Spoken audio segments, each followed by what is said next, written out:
Bom dia a todos e todas. É uma alegria estarmos hoje aqui.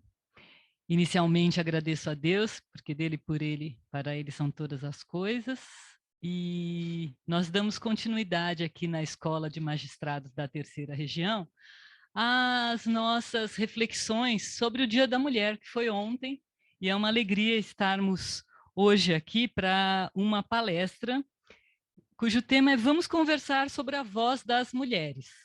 A nossa palestrante é a Alessandra Levi, economista formada pelo INSPER e palestrante de atualidades.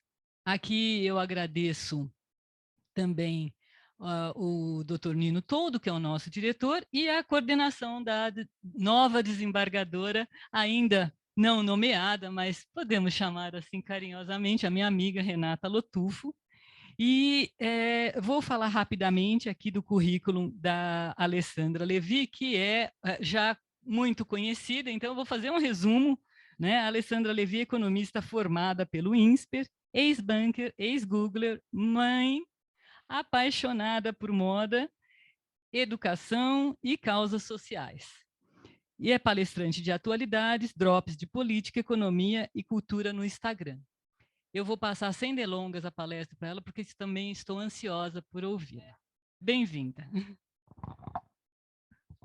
Bom, primeiro, obrigada, Renata, Leila, Cláudia, por ter sugerido meu nome. É uma honra eu estar aqui nesse fórum, nesse lugar com vocês, porque eu, quando criança, até eu fazer 18 anos, eu tinha o sonho de ser juíza, e não fui. Então, eu acho que estar nesse ambiente é muito especial. Eu virei economista, trabalhei em banco bastante tempo, no final no private. Depois eu cansei do mercado financeiro, fui fazer um curso de moda em Nova York. Quando voltei, fui chamada para trabalhar no Google e lá fiquei 4 anos. Na minha última função, eu era gerente do YouTube de moda, beleza e educação. Na verdade, moda, beleza, educação e notícias. E no fundo, depois eu tive filho, quis parar de trabalhar por um período, mas como a gente que gosta de trabalhar, uma hora chega, né? Também uma vontade de voltar. E eu encontrei eu criei para mim essa atividade, esse novo trabalho, que era palestrante de atualidade, justamente porque eu senti que a minha geração, principalmente mais nova do que eu, tenho 40 anos, não lê notícia.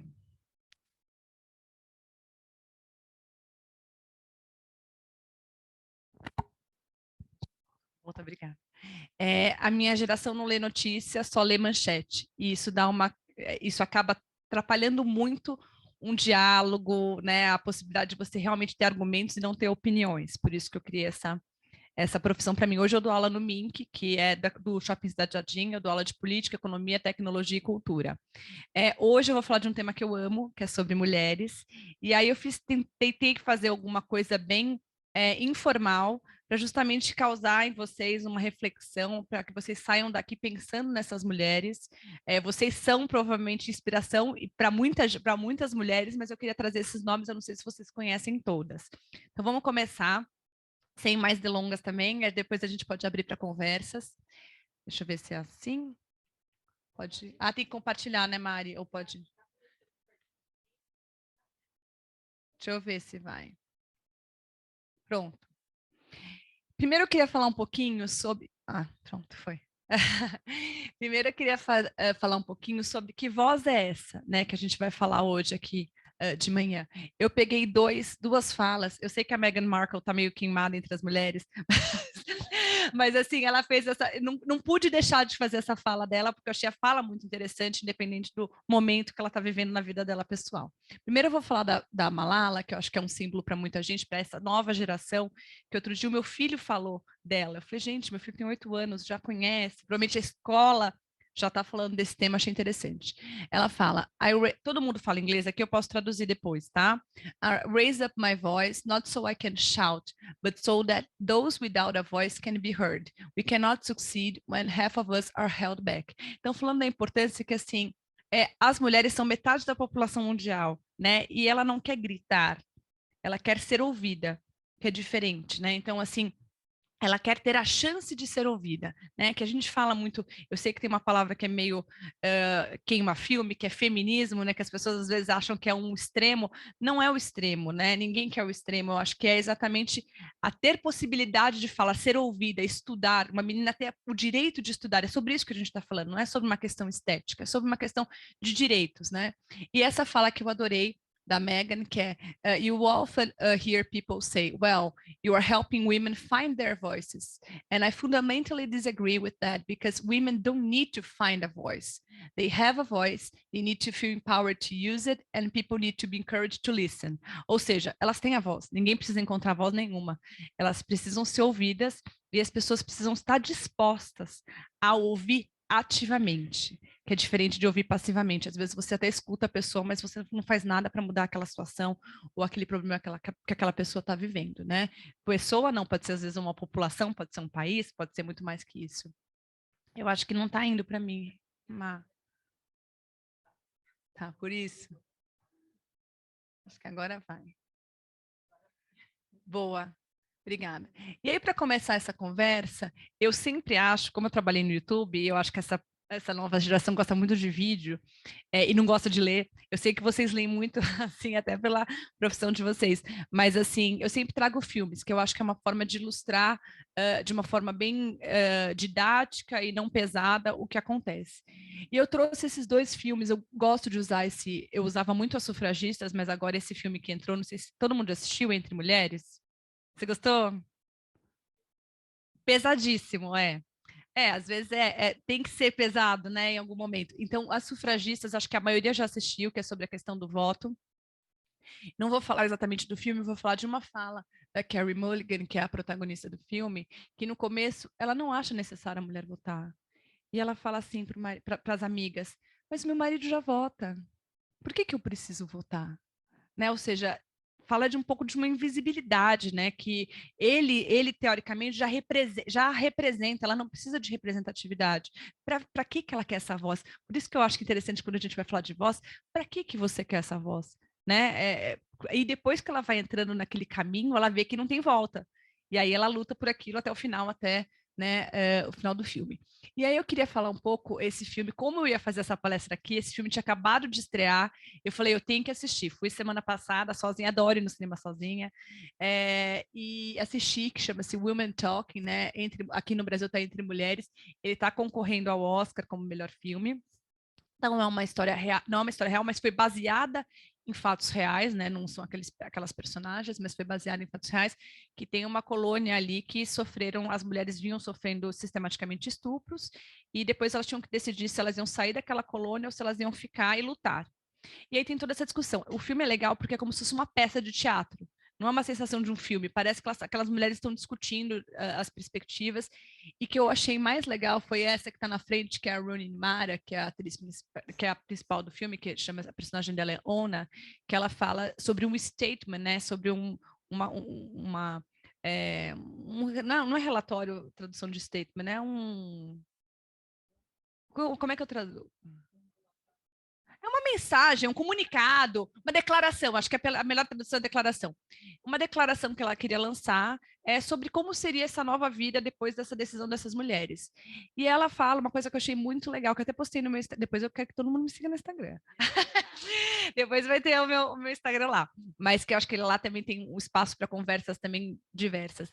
E ela falou assim, a gente tem que entender, por mais que a gente saia ou que a gente fique, o que a gente quer ativo, né? Instead of o que a gente vai destroy, que eu acho que muito dessa conversa sobre o feminino e feminismo vem muito de contra, não é sobre contra, é sobre junto e sobre iguais, não é sobre junto. E o que eu falo, né? Sempre falo essa coisa dos direitos. Se a mulher decidiu ser dona de casa e ela quis, é maravilhoso, né? Ela não tem que decidir trabalhar fora, ela não tem que decidir ficar com os filhos, ela tem que decidir o que ela acha melhor dentro da vida dela, se ela tem condições financeiras, se ela tem como sair, né? Não é sobre um caminho só, é sobre escolher o caminho.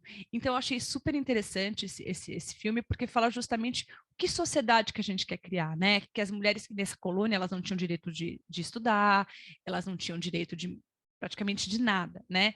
E a gente fala de feminismo aqui, eu sinto que é uma discussão surda, que muitos países a mulher não é vista ainda. Aqui eu acho que a gente está muito avançado, apesar de outras questões de violência e tal, mas a gente tem agora, no Irã, recentemente, as meninas sendo envenenadas porque foram para a escola. Esse é um problema para a gente discutir num âmbito muito mais amplo, né? A gente que tem, eu não tenho filhas, eu só tenho 2 meninos e não terei filhas, porque já, enough.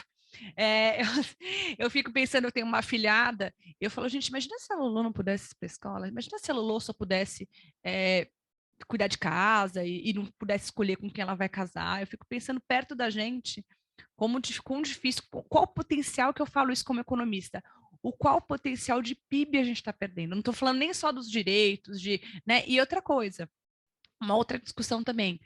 O PIB não é solução, porque a gente teve a Copa do Catar, e assim, não é só sobre PIB, tem muitas questões que vão, né? Porque você pode ter um país muito rico e que as mulheres ainda estão fora dessa conversa e desse mercado de trabalho e de ter direitos, né? Então, esses 2 filmes, para quem não assistiu, eu acho que é uma discussão super válida, interessante para vocês assistirem, para a gente pensar justamente sobre essa questão do que queremos, né? Por que a gente quer ter uma voz, né? Em primeiro lugar.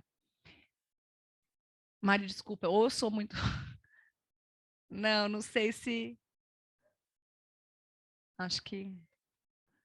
Peraí. Agora foi.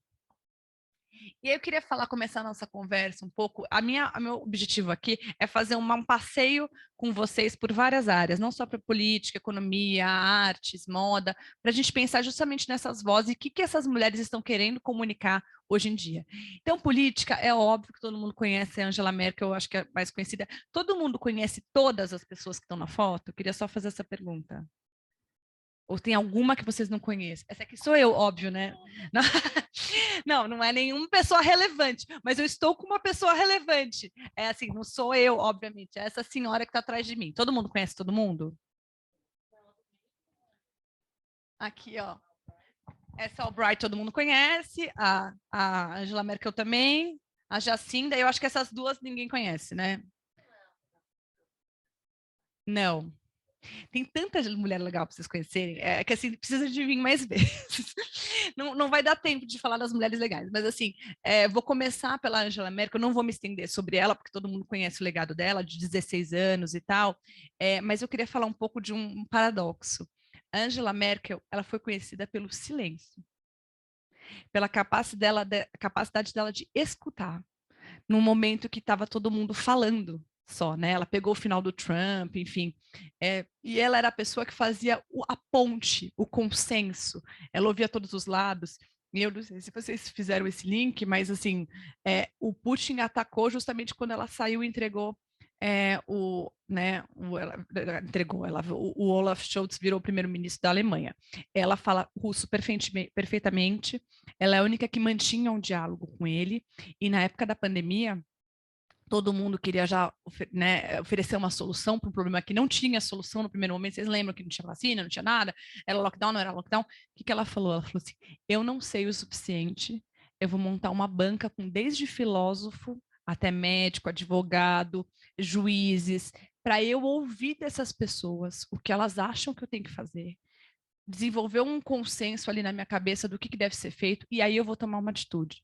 Então, como a voz, às vezes, ela não precisa ser uma voz, ela pode ser uma escuta, né? Às vezes, você ter uma voz é você saber escutar, né? E é tão difícil nesse cargo que ela estava, você ter humildade para escutar, porque nesses cargos, né, de presidente dos Estados Unidos, de primeiro-ministro dessas grandes potências europeias, é muito poder, é muito fácil, né, você se envaidecer e você ficar ouvindo só a sua voz. Então, eu acho que é de uma sabedoria e de uma humildade usar a sua voz para escutar. Então, isso também é uma potência, né? Não é só você falar, né? Então, quis trazer esse exemplo dela por conta disso. Eu amava a Madeleine Albright, né? Quem não lembra dela, ela foi secretária de Estado do Bill Clinton, e ela tem uma fala que eu acho muito interessante, que ela escreveu um livro que é recente, não sei se todo mundo leu, chamado Fascismo. É incrível. Eu escrevi sobre ele no meu Instagram, porque assim, engraçado como uma coisa, a história, ela é muito, ela traz tantas lições, né? E parece que a gente não vê as lições, né? A gente parece que a gente comete os mesmos erros ali, on and on, não é cíclico, né? Então, assim, é incrível esse livro dela. Mas por que eu a trouxe aqui? Porque ela foi primeira, né? Ela foi a primeira secretária de Estado num país como os Estados Unidos, né? Que sempre está envolvido direta ou indiretamente nas guerras, óbvio, né? Porque é a maior potência. E ela falou durante a Guerra do Vietnã que ela do Vietnã não, desculpa, na guerra do acho que era do Golfo foi na época dela, que ela falou o seguinte: a primeira pessoa que falou de estupro em guerra na sala fui eu. E é uma coisa que, assim, por isso que eu falo às vezes da voz, da importância da voz da mulher, porque se não tem uma mulher sentada, o assunto não é trazido à mesa. Não necessariamente essa mulher vai ter um bom trabalho ou não, não estou falando sobre isso, né, de direito e esquerda, eu acho essa discussão muito rasa, né, eu acho que a discussão é sobre trazer os assuntos à mesa e fazer com que esses assuntos sejam vistos, né, e assim, crime de guerra, claro que são crimes horrendos de morte e tal, mas assim, quando você pensa em crimes contra a mulher também, né, são assustadores, né? Então, inclusive na Ucrânia, né? O que está acontecendo lá em relação a isso também, você vê que o tempo passa e os problemas são os mesmos. Então, você ter nesses locais, né? Nessas posições, uma mulher que se preocupa com uma questão como estupro num momento de guerra, claro que não é a única coisa que ela vai se preocupar, mas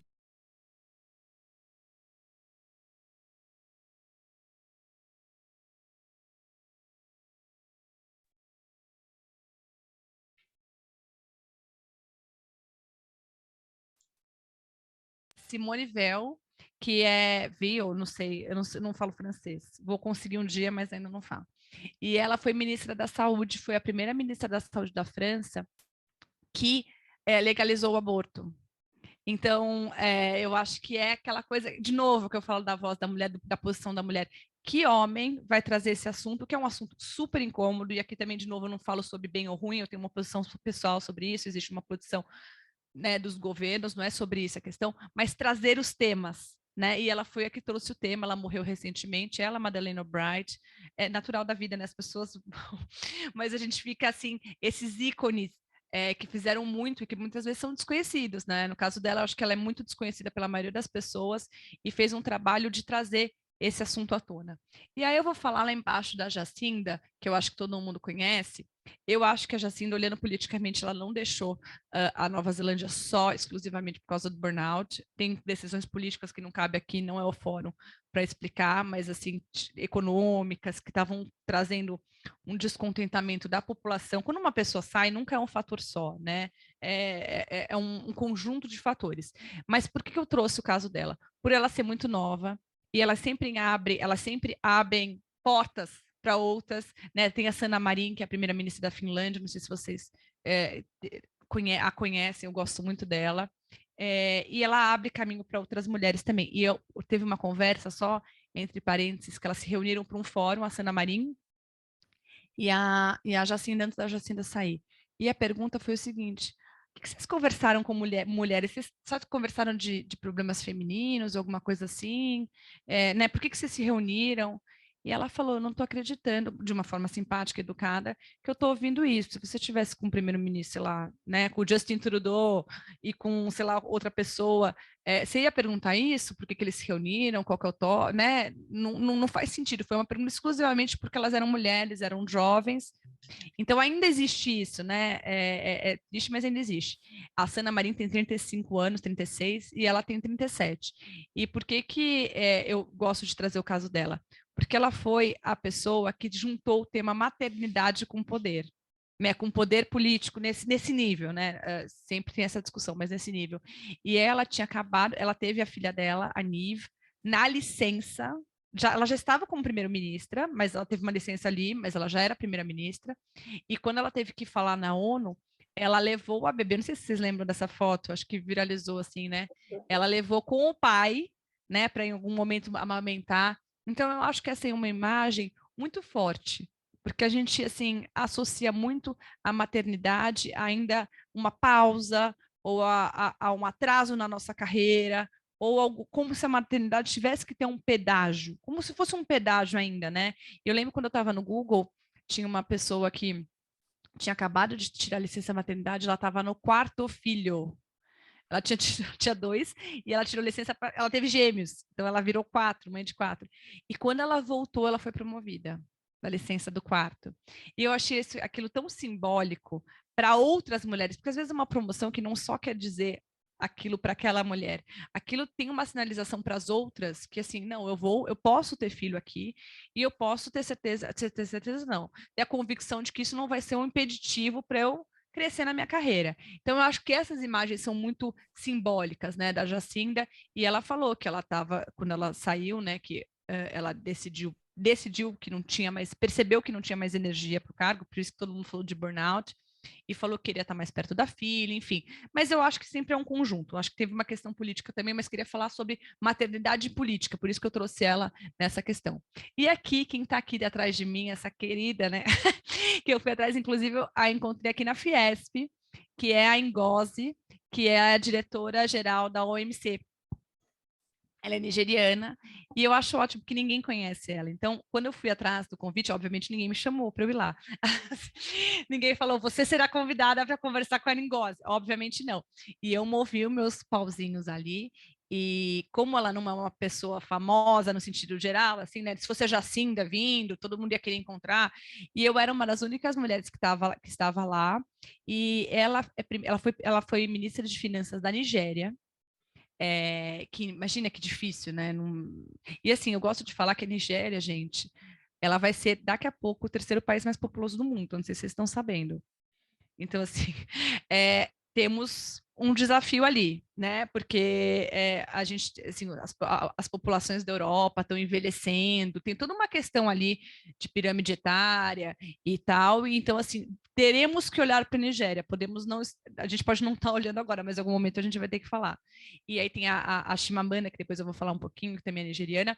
A Ngozi, ela foi ministra das Finanças da Nigéria e ela foi escolhida para ser diretora-geral da OMC justamente para ter uma outra voz na OMC, porque geralmente é Estados Unidos, Europa, e assim, eu sou uma fã do multilateralismo, apesar de eu achar que a gente vive momentos muito complicados do multilateralismo, principalmente depois da Covid, da questão todo mundo ficou muito refém da China, então todo mundo quer fazer protecionismo agora, tem toda uma questão econômica que aqui não é o fórum também para eu falar desse ponto, mas quiseram dar esse lugar para essa pessoa da Nigéria, porque o mundo precisa andar em termos de multilateralismo com outros países que não sejam aqueles países, outros países precisam ser ouvidos.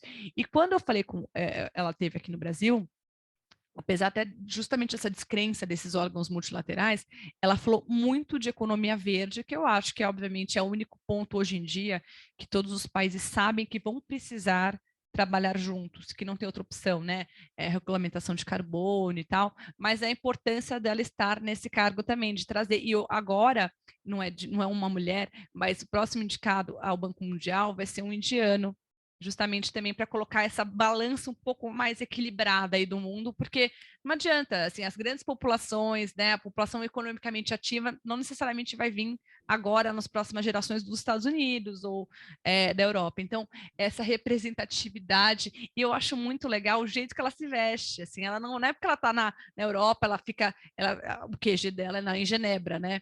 Ela vai lá com os terninhos, ela vai com a roupa da Nigéria, e ela vai, não, e é super chique, assim, sabe? Você vê ela entrando ali naquele lugar de poder. Gente, eu quase chorei. Assim, cada um tem a influência que quer, né? Tem alguns que têm as influências. Eu achei tão maravilhoso aquela senhora falando aquele inglês perfeito, falando assim com convicção, vindo. Eu fico imaginando como é que foi a vida dela. Assim, eu me sinto tão pequena perto dessas mulheres. Você falou, nossa, imagina a história dessa mulher que agora é diretora-geral desse organismo multilateral, trazendo essas discussões à tona, falando de subsídio, enfim, muito interessante. Então, ela também, e tem um monte, tá, gente?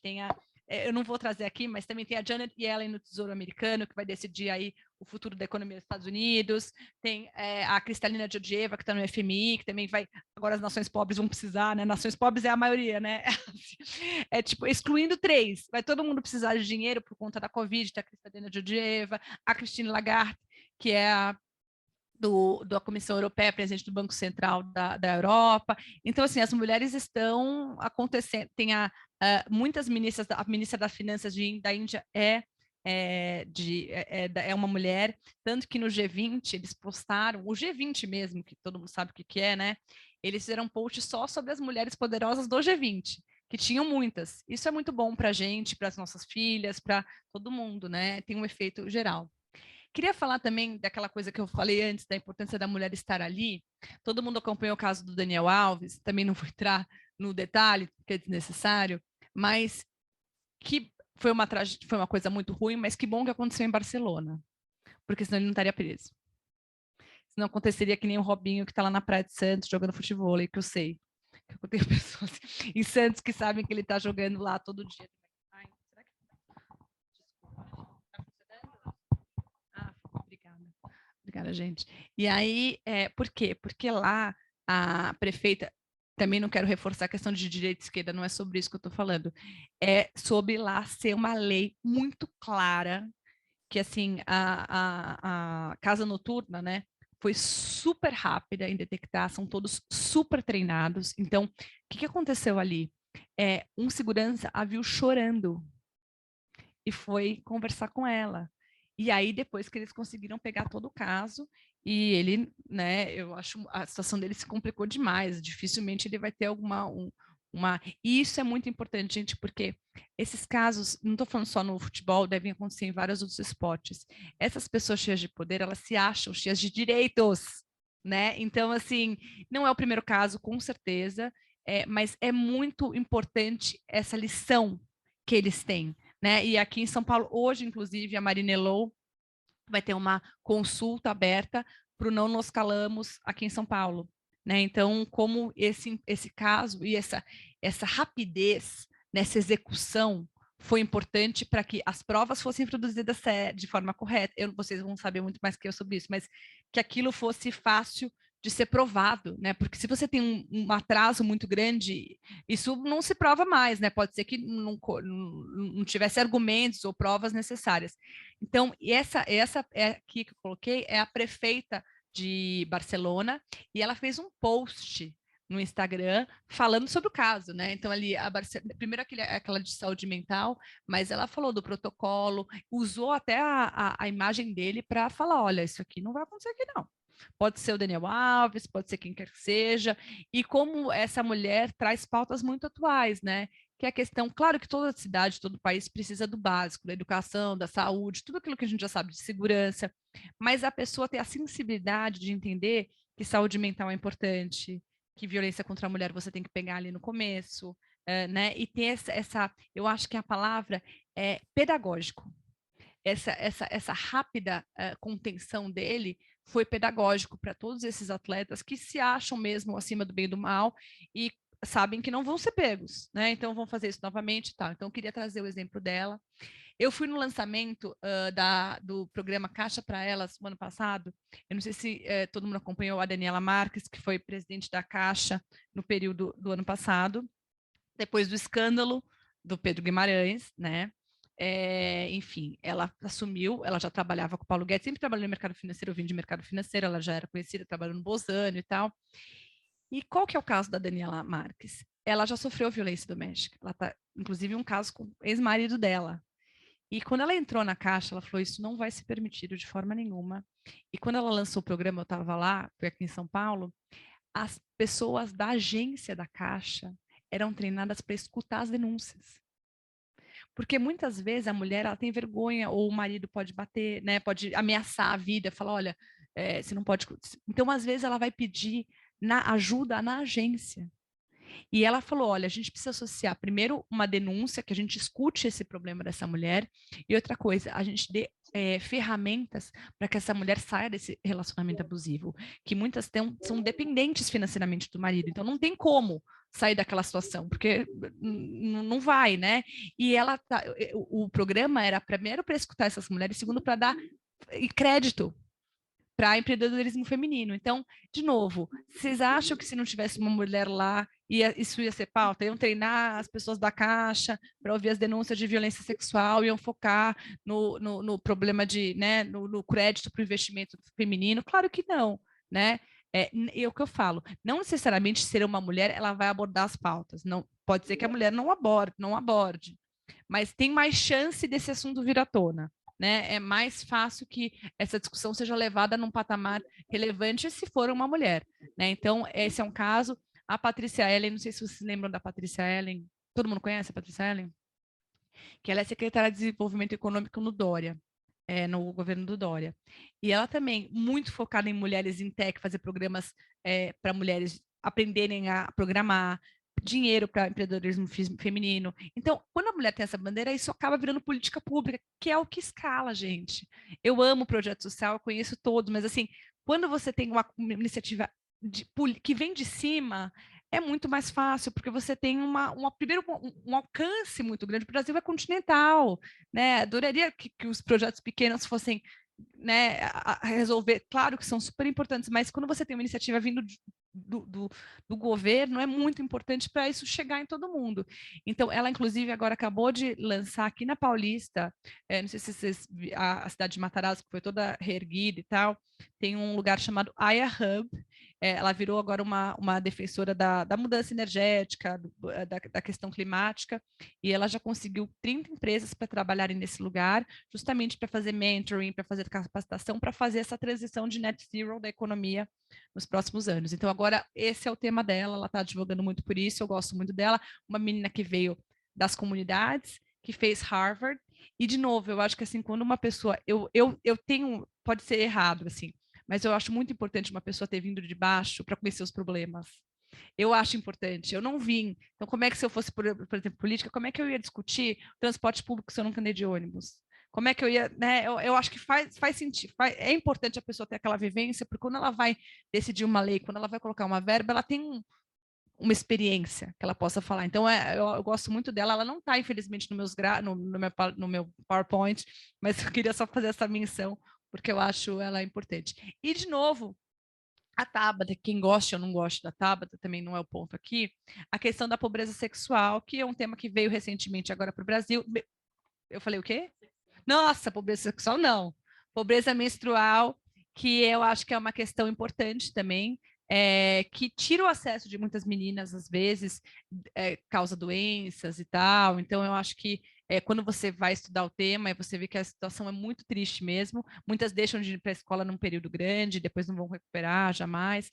Então, é uma questão também que ela trouxe como mulher. Queria falar um pouco de economia e negócios dessas mulheres, e eu quis trazer 3 mulheres diferentes. Primeiro, uma da economia tradicional, que é a Luísa Trajano, todo mundo conhece, e pelo trabalho que ela vem fazendo, não vou falar de Magazine Luiza aqui, não é o ponto, mas ela, dentro do Magazine, as causas que ela levantou. Ela foi a primeira mulher de uma empresa grande que fez um programa de denúncia de violência sexual dentro da empresa. E como ela é muito grande, ela tem o poder de influenciar outras empresas. Então, esse que ela fez um protocolo dentro, depois que uma mulher, uma funcionária da Magazine Luiza morreu pelo marido, né, foi morta pelo marido, e aquilo para ela falou, isso aqui não dá. A gente vai fazer um programa para lidar com isso. E ela foi atrás, e ela fez, e virou um protocolo.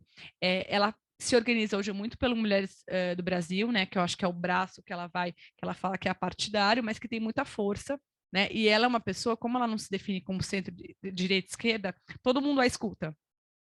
Porque ela, em todos os fóruns, ela fala uma coisa muito legal. Ela fala: meu partido é o Brasil. Não é o PL, não é o PT, não é. Por mais que ela tenha provavelmente alguns viés, a gente sabe, mas ela tenta se posicionar assim. E esse Mulheres do Brasil, não sei se todo mundo conhece, já foi lá tal. Tem vários grupos, né? Tem grupo de refugiadas, tem grupo de tudo que ela aborda. Então é uma pessoa que é muito ouvida e que tem essa bandeira no tradicional. Todo mundo conhece a Ana Fontes? Não, que é do meio? A Ana Fontes, ela é bem famosa no ambiente assim de startup, de mulheres e tal, que ela criou a Rede Mulher Empreendedora, que é justamente para ajudar essas mulheres, porque assim, a Luísa Trajano tem uma companhia grande e tal, mas tem muitas mulheres hoje que vivem de bolo de pote, né? A gente não pode esquecer que assim o Brasil é gigante, né? Não é tudo a gente fala de CEO lá, mas é bolo de pote, outras coisas que faz aquele empreendedorismo de sobrevivência. Não é um empreendedorismo de opção, eu vou ser empreendedora, é sobrevivência. E ela fala, ela capacita essas mulheres e tal, então um trabalho também muito escalado, e como ela conhece muita gente também, ela vai conseguindo apoios, então é um braço que eu acho importante. E a Marina Cansado, que eu conheço pessoalmente, e que é uma menina que eu acho que traz um pouco essa sede da nova geração, de fazer a diferença no mundo. Né? Então, ela já trabalhou desde o programa do Bolsa Escola, da época do Fernando Henrique, ela é mais nova, é um case, essa menina é um case.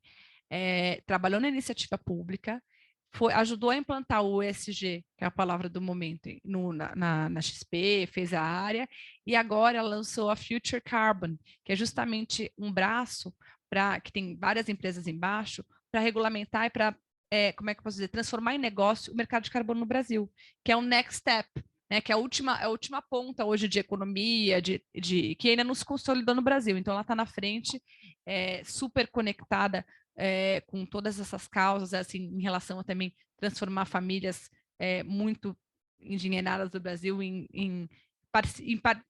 que essas famílias participem também dessa mudança, influenciar essas pessoas. Então, eu acho que essas são várias gerações. Por isso que eu quis trazer essas 10 mulheres, que é primeiro a mulher tradicional, que todo mundo conhece, aquela que fala com as mulheres que ninguém conhece, mas que estão se movimentando muito pelo Brasil, e essa que eu acho que é no futuro, né, que a gente está falando de uma economia, que a gente tem o potencial dessa economia verde, que a gente ainda não capturou, mas a gente tem esse potencial, né?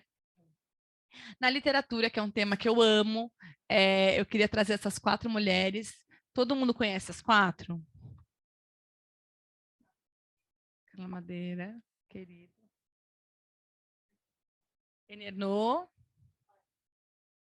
Não, não é a Viola. Gente, tem uma lição de casa aí, hein? É a Chimamanda e a primeira, que eu amo. Já morreu, né, gente? Não, ninguém sabe. Gente, vocês têm que ler essas mulheres. Se quem não conhece nenhuma, tá super atrasada. Que eu amo. Assim, a gente, como alguns problemas que a gente passa já estão tão lá escritos e a gente não conhece. A primeira é a Carolina Maria de Jesus, que escreveu, né, Diário de uma Favelada, já morreu, obviamente. E assim, a gente vive um outro momento de fome no Brasil, que cada um tem um número, né, gente? Tem 120, tem desde 30 a 120. Ninguém tá bem assim, não é sobre isso, mas assim, é impressionante como as pessoas não chegam no consenso. Mas aumentou, né? E como a gente nunca vai saber do que se trata, quem está aqui nessa sala, nunca vai saber do que se trata. Então, às vezes, a literatura é uma forma de você chegar o mais perto que você consegue naquela dor, que ninguém vai saber, mas é a forma mais empática de você chegar perto daquilo. E eu li o Diário de uma Favelada ano passado. Gente, eu literalmente chorei, assim, de ver aquela mulher que se interessava em ler, que se interessava em escrever, mas não tinha o que comer. Como ela é uma pessoa fora do normal mesmo, porque o nosso instinto é de sobrevivência, né? Não, se você não está conseguindo comer, como é que você vai? Como ela via a importância daquilo para os filhos dela, né?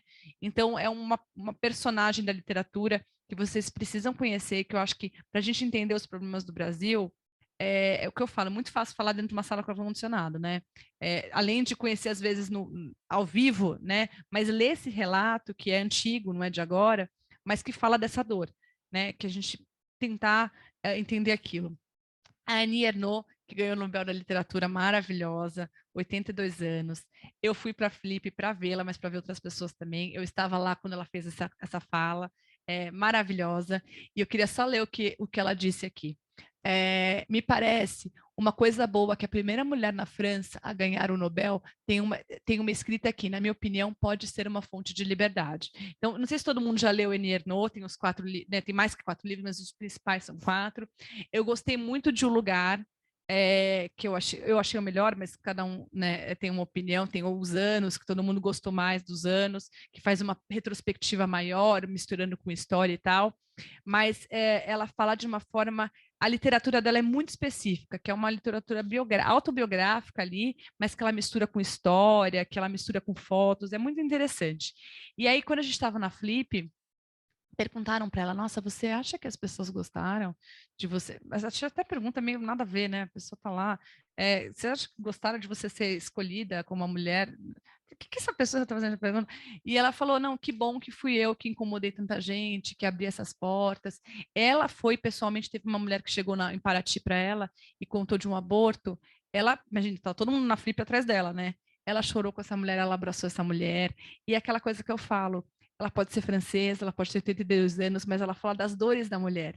E isso não tem língua, né? Quando traduzem para ela, dores e felicidades. Isso pode ser uma mulher na China, pode ser uma mulher nos Estados Unidos, e ela conseguiu traduzir isso de alguma forma na literatura, e a literatura dela não é uma literatura difícil, porque também tem essa barreira, né? Às vezes a pessoa, aquela literatura é muito rebuscada. Eu gosto muito de Clarice Lispector, mas tem gente que odeia, porque acha que ela está viajando muito, ela viaja demais, aquilo lá não dá, eu fico dispersa. Então, tem gente que eu acho que ela é uma literatura, não é leve, não é isso de forma alguma, mas que as pessoas conseguem capturar, né? Então, eu acho que ela tem ela teve esse papel, e maravilhoso ela ganhar com 82 anos, né, gente? Eu acho que ela começou a escrever depois, ela começou como professora, essa questão de você poder descobrir uma paixão mais, não no começo da sua vida, você se tornar, tanto que ela falou uma coisa que eu achei muito francesa, eu achei maravilhosa. Ela falou assim: o problema é que o Nobel tá me tirando a vida que eu queria ter, né? Agora eu tenho que fazer um monte de viagem, tipo, achando ruim. Tipo assim, eu queria ficar lá no meu café, eu tô tendo que vir para cá, tendo que ir para lá, não sei o quê. Eu achei assim muito francesa, né? Tipo, ai, me tirou ali, não. Mas assim, muito, muito interessante ouvi-la, muito o que eu falei também dela ter 82 anos e ela achar uma linguagem que fala com uma menina de 20, que também é maravilhoso você se conectar com outras gerações. A Chimamanda todo mundo conhece, maravilhosa. O livro que eu queria falar sobre ela, tem livros muito doloridos dela. Eu queria falar do Americana, por quê? Porque o Americana traz a questão do racismo de uma forma que você consegue perceber, mas não é, como é que eu vou dizer, não é pesado, mas você consegue entrar naquela história, você consegue entender. Imagina uma menina super inteligente que vai para os Estados Unidos. Então eu acho que o Americano é o melhor livro para entender isso, e ela virou uma grande defensora da causa das mulheres e tal. E por último, a Carla Madeira, que eu vou agora eu vou num cruzeiro para a Amazônia com. Não, olha só. Eu estou fazendo tudo que eu não queria fazer. Assim, meu marido falou: faz o que você quer fazer da sua vida. Você vai fazer 40 anos? Já fiz. Ele falou que eu continuo comemorando. Eu fui para Paraty, para Flip, que eu continuo agora indo para os meus cruzeiros. Eu vou sozinha, sem ninguém. É um cruzeiro que vai ser da Livraria da Vila, com a Aurora Eco. Vai ser na Amazônia, com autoras mulheres. Ela vai estar. Vai estar Carla Madeira, vão ter várias, a Natália Timerman, vai estar um monte de mulher lá. Depois eu conto para vocês como é que foi. Nas minhas redes sociais. Vocês vão saber, eu vou postar tudo nas minhas redes sociais lá da Amazônia, mas que eu acho que a Carla Madeira também foi uma descoberta.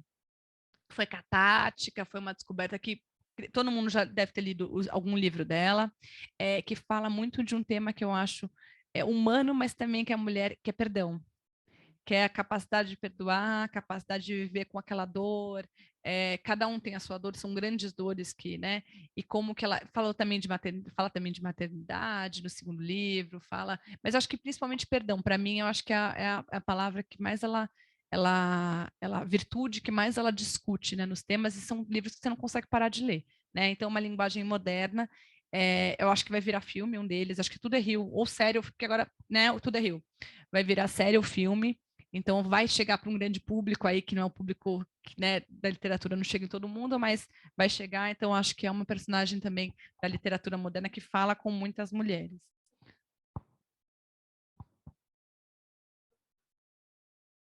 O quê? Ah, para as pessoas ouvirem, né? Tá. Ah, que ótimo. Bom, se vocês quiserem me interromper, podem fazer perguntas e tal, mas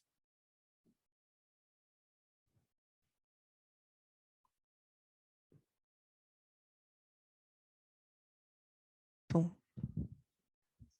Então, professora, é que sobre a Carolina Maria de Jesus, eu já li o Diário de Bitita e ninguém conhece esse livro. Nem eu conheço. É o melhor livro que eu já li até hoje. Que bom, já aprendi, vou para trás.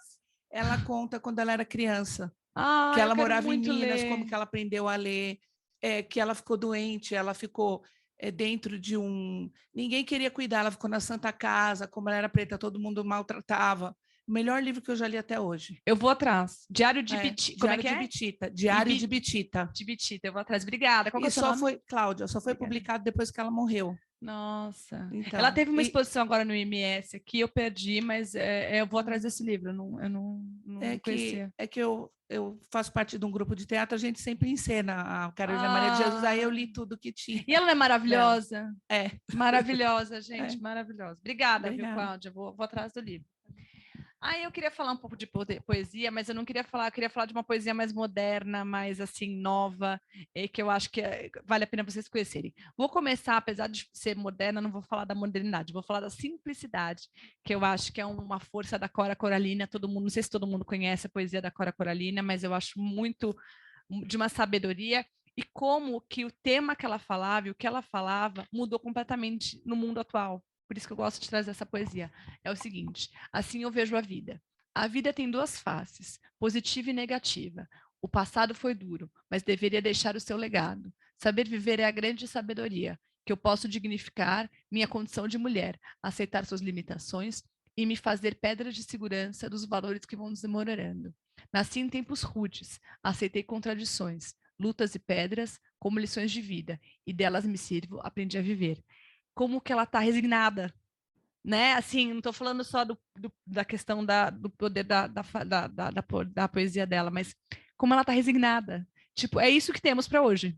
É isso que ela fala na poesia dela, né? É isso, não pode ser diferente, eu sou mulher e assim vamos, né? Então, como isso mudou, como a mulher hoje tem mais poder de mudar a vida dela.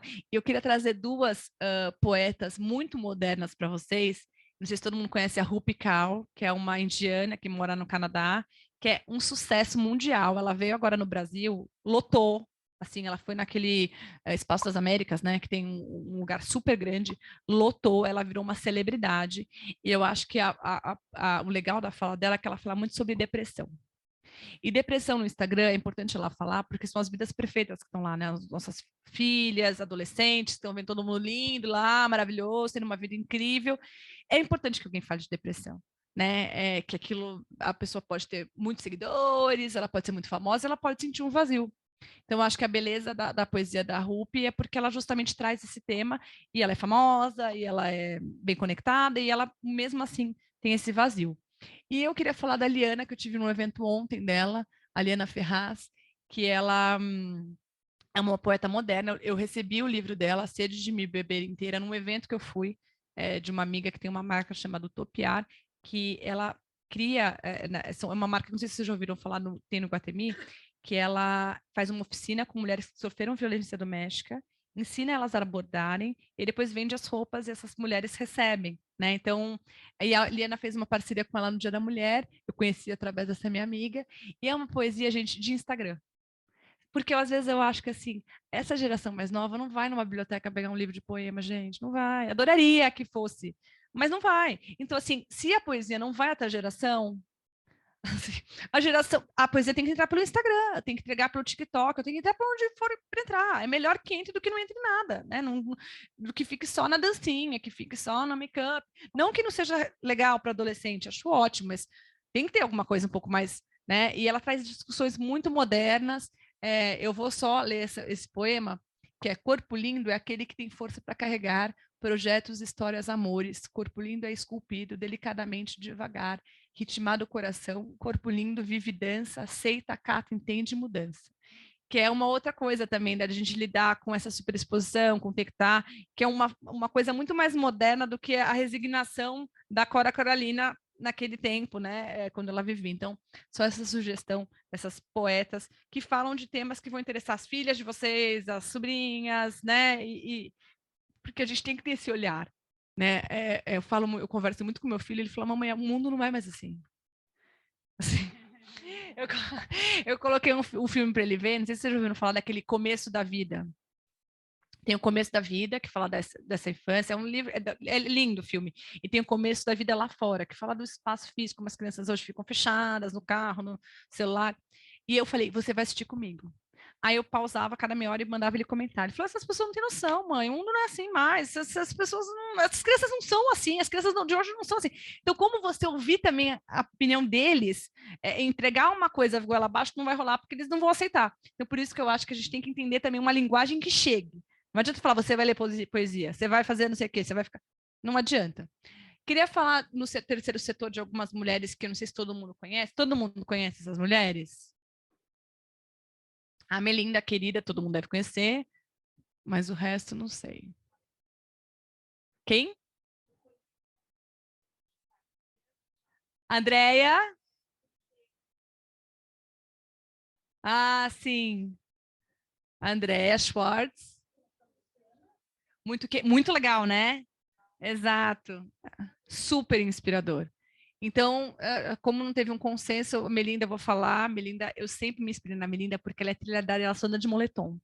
Eu falava, gente, se eu fosse muito, eu seria que nem ela. Eu ia só fazer causas sociais e não ia me maquiar, e não ia fazer procedimento, ia andar que nem ela. E ela, brincadeiras à parte agora, ela ganhou uma voz muito recentemente, né, gente? Porque não é fácil ser casada com o Bill Gates. Ninguém te escuta. Assim, você tá sempre a mulher do Bill Gates, né? Então, ela criou essa voz, ela se fez ouvida com a Fundação Bill e Melinda Gates, que tem um impacto enorme na saúde do mundo, em todas as questões de malária, de todas as doenças e também na Covid, enfim. E ela, não sei se todo mundo assistiu o documentário sobre Inside Bill's Brain, que ela fala que ela no começo ela queria ter mais protagonismo, que foi aos pouquinhos, e depois hoje em dia ela tem mais, né? E quando ela separou foi quando Time to Shine se separou assim. Agora você pode, né? Todo mundo quer ouvir. E eu queria falar, assim, não sei se todo mundo leu o livro dela, que é O Momento de Voar, em inglês é The Moment of Lift. Eu li na hora que foi lançado. No meu Instagram tem uma bolinha lá nos destaques só desse livro, porque eu acho que ela fala do feminino de uma forma tão pragmática que não é o feminismo, né? É sobre o que realmente importa. É mutilação, é casamento infantil, é mulher não ter educação. Essas são as causas que a gente tem que ficar brigando. Não se o outro vai usar axila. Isso não é, entendeu? Causa para a gente discutir. Isso é causa, né? Impacto em PIB, impacto na saúde das mulheres. É isso que a gente tem que discutir. Então, eu acho que ela fala dos assuntos relevantes. E agora, o tema que ela abriu uma empresa chamada Pivotal Ventures, que ela justamente está investindo o dinheiro dela nessas causas, de uma forma de empreendedorismo social, né? Não é só investir para ONG, é para realmente virar uma coisa sustentável. E o tema que ela resolveu pegar, que eu acho muito interessante, que também vai linkar com outra mulher que a gente vai falar mais para frente, que é a economia do cuidado, que é que sobra para a mulher da gente. Todo mundo, a gente, né, quando a mãe envelhece, quando alguém tem uma doença em casa, quem que vai cuidar? Não é o homem. Assim, é a mulher, e tem muitos relatórios da organização da OMS que esse cuidado, quando ele é massacrante, ele tem impacto na saúde mental da mulher, podendo até desenvolver demência. Quando a mulher está sozinha, né? Quando a gente vê aquelas mulheres que cuidam da mãe, não tem nenhuma ajuda, a mãe tem problema, o pai está com câncer, essa mulher ela está sobrecarregada, mas assim, muito sobrecarregada. Então, essa é uma das causas que ela traz, que eu acho super interessante que a gente fala pouco. Né? A gente tem tantos problemas no Brasil que a gente tem que meio que escolher, né, alguns que são mais urgentes, mas eu acho que essa é a causa dela. Luciana Temer, do Instituto Liberta, que resolveu tocar no tema de exploração sexual, que eu acho que é aí que veio eu confundir, que é um tema super incômodo. Eu achei super corajosa, porque ela não precisava nenhum aspecto, nem financeiramente, nem politicamente, se envolver com essa causa, e está fazendo um trabalho brilhante dentro do Instituto Liberta de trazer esse tema para a pauta, que é um tema muito mais grave e muito mais comum do que a gente imagina. Então, esse que é o problema. Então, acho que ela é uma mulher corajosa. Andrea Schwartz, que está paraplégica há 22 anos e que criou uma empresa chamada Igual, que trata e que ajuda as empresas a incluírem pessoas com deficiência nos seus quadros, mas incluir mesmo, é o que eu falo. Você chamar não é você incluir. Tem muita gente que fica de café com leite, vocês devem ter visto, em algumas empresas, a pessoa fica... incluir, eu achei essa analogia uma vez, eu achei muito interessante. Não é só chamar para festa, é chamar para dançar. A pessoa não está lá, tipo, decorativa. Eu chamei, você está aqui, então você está aqui, está tudo certo. Não, é realmente envolver essas pessoas na empresa. Então, esse é o trabalho dela. E a Patrícia Marino, que tem 2 trabalhos. Ela é uma das grandes defensoras do canabidiol, que também é um tema chato, assim, difícil, mas super importante para quem tem dislexia, um monte de coisas, né? Um monte de doenças, até câncer em estágio avançado e tal. E que não é, a gente tem que separar. Uma coisa é o uso da maconha, que é um tema. O outro é o uso do canabidiol, que é um remédio, né? Vamos separar. E ela virou uma grande defensora desse tema e advogada desse tema faz um tempo já. E tiveram avanços. E também uma outra causa que ela pegou para ela, que é o Humanitas 360, que como é que eu posso dizer? Não é promove, ela cuida de detentas, ex-detentas e detentas, para que elas tenham geração de renda. Então, tem essa Tereza Vale a Pena. Eu tenho bolsa de tudo. A minha irmã fala, mas você anda com coisa de ONG, quando é que você... Quando eu tô com uma camisa, com uma bolsa, com alguma coisa de ONG. E ela faz, a Tereza Vale a Pena é a marca que ela criou através do Humanitas, que são artigos feitos por detentas, na verdade, por detentas atualmente. Eu não sei se todo mundo leu o livro do Drauzio Varela sobre as detentas, né? É muito diferente dos homens, assim, né? Elas são abandonadas, né? Muitas vezes elas estão lá, não estou defendendo ninguém, mas elas estão lá por conta dos parceiros e depois ninguém vai visitar. O homem vai visitar a amante, a mãe, a mulher, o filho, a mulher não vai ninguém. Então é uma outra causa também que a gente não vai se focar, mas assim, vocês estão vendo como o poder da voz? Essa mulher, a Patrícia Marina, ela é casada com um dos acionistas do Itaú, né? Ela tem um lugar ali de muito poder. E poderia estar ali no Iguatemi, né? No café, assim, fazendo as viagens, assim. E não, ela pegou causas pesadas, assim. Ela falou, bom, tô aqui, fazer isso aqui vai valer a pena, entendeu? Então, eu acho que é isso que eu queria trazer, assim, né? Essas mulheres que muitas vezes são causas difíceis, né? Mas que elas pegaram. Outro exemplo que eu queria trazer é o jornalismo de guerra. Como é importante você ter um olhar feminino para as guerras, né? E como é corajoso, porque, por exemplo, essa primeira aqui, a Clarissa Ward, tem 2 filhos, está grávida do terceiro, né? 2 pequenos. Eu estou lendo o livro dela, esse livro aqui é On All Fronts, que ela conta, uma menina que foi criada como uma princesa em Londres, outra também que podia estar no Harrods, tomando seu scone, seu chá da tarde com a rainha, e tá na Ucrânia, no Irã, tá em todos os lugares. Obrigada, Mari. Tá em todos os lugares que não era para ela, né, inicialmente a vida dela para ela estar. Então, acho que é super exemplo também, porque a mulher, ela tem aquela coisa de ouvir o outro, que o homem às vezes, não estou falando que todos os jornalistas, tem muitos jornalistas homens maravilhosos, mas essa coisa da dor da mãe, da escuta, do olhar ali para o estupro, né? Um olhar diferenciado. E ela teve em todas as coberturas, fez agora a reportagem da Ucrânia do ano da guerra, né? Teve também agora no Afeganistão, quando os Estados Unidos saiu, depois de um ano que os Estados Unidos saiu e tal. Como a minha área é política, economia, tem esses temas porque é o meu dia a dia. Né? Então, eu acho um super exemplo. E a Lindsay Adário também, que é uma fotógrafa de guerra. Né? Que também o papel da Clarice é contar as histórias e o papel da Lindsay é fazer aqueles momentos se tornarem vistos por todo mundo, né? Porque e é uma coisa que eu acho que a Clarice fala que eu acho muito relevante, que é o seguinte: a gente não é sensível a números, que é o que as guerras viram para a gente. Quantas pessoas já morreram na Ucrânia? Quantas pessoas já morreram no Afeganistão? Quantas pessoas começa a perder ali? Mas quando você, né? Você olha e fala, quando você escuta a história de uma mãe que perdeu um filho na Ucrânia, é outra história, assim, você vai ficar com aquela história por dias, você vai tentar sensibilizar, você vai se colocar no lugar daquela mãe. Por isso que eu acho que é importante você ter mas homens fazem isso também. Eu entrevistei o Gabriel Chain, eu não sei se todo mundo conhece o Gabriel Chain, né, ele também vai lançar o livro dele sobre guerras, fazendo o jabá dele já, o livro de guerras dele já vai ser lançado no final de março. Ele também tem um olhar super humano e super sensível. Isso não é uma exclusividade das mulheres, mas eu acho que é legal trazer esses casos dessas mulheres nesses territórios que é estranho a gente ver mulher, né? E imagina esses lugares islâmicos que a mulher não pode nem mostrar a cara, ela tá lá no meio da guerra. É de uma coragem. Queria falar um pouco na saúde e na ciência desses 3 exemplos. Todo mundo conhece todo mundo? Ok? Exato. Eu não sei se eu falo chave, eu acho que eu falo errado, né? Eu falo, não sei.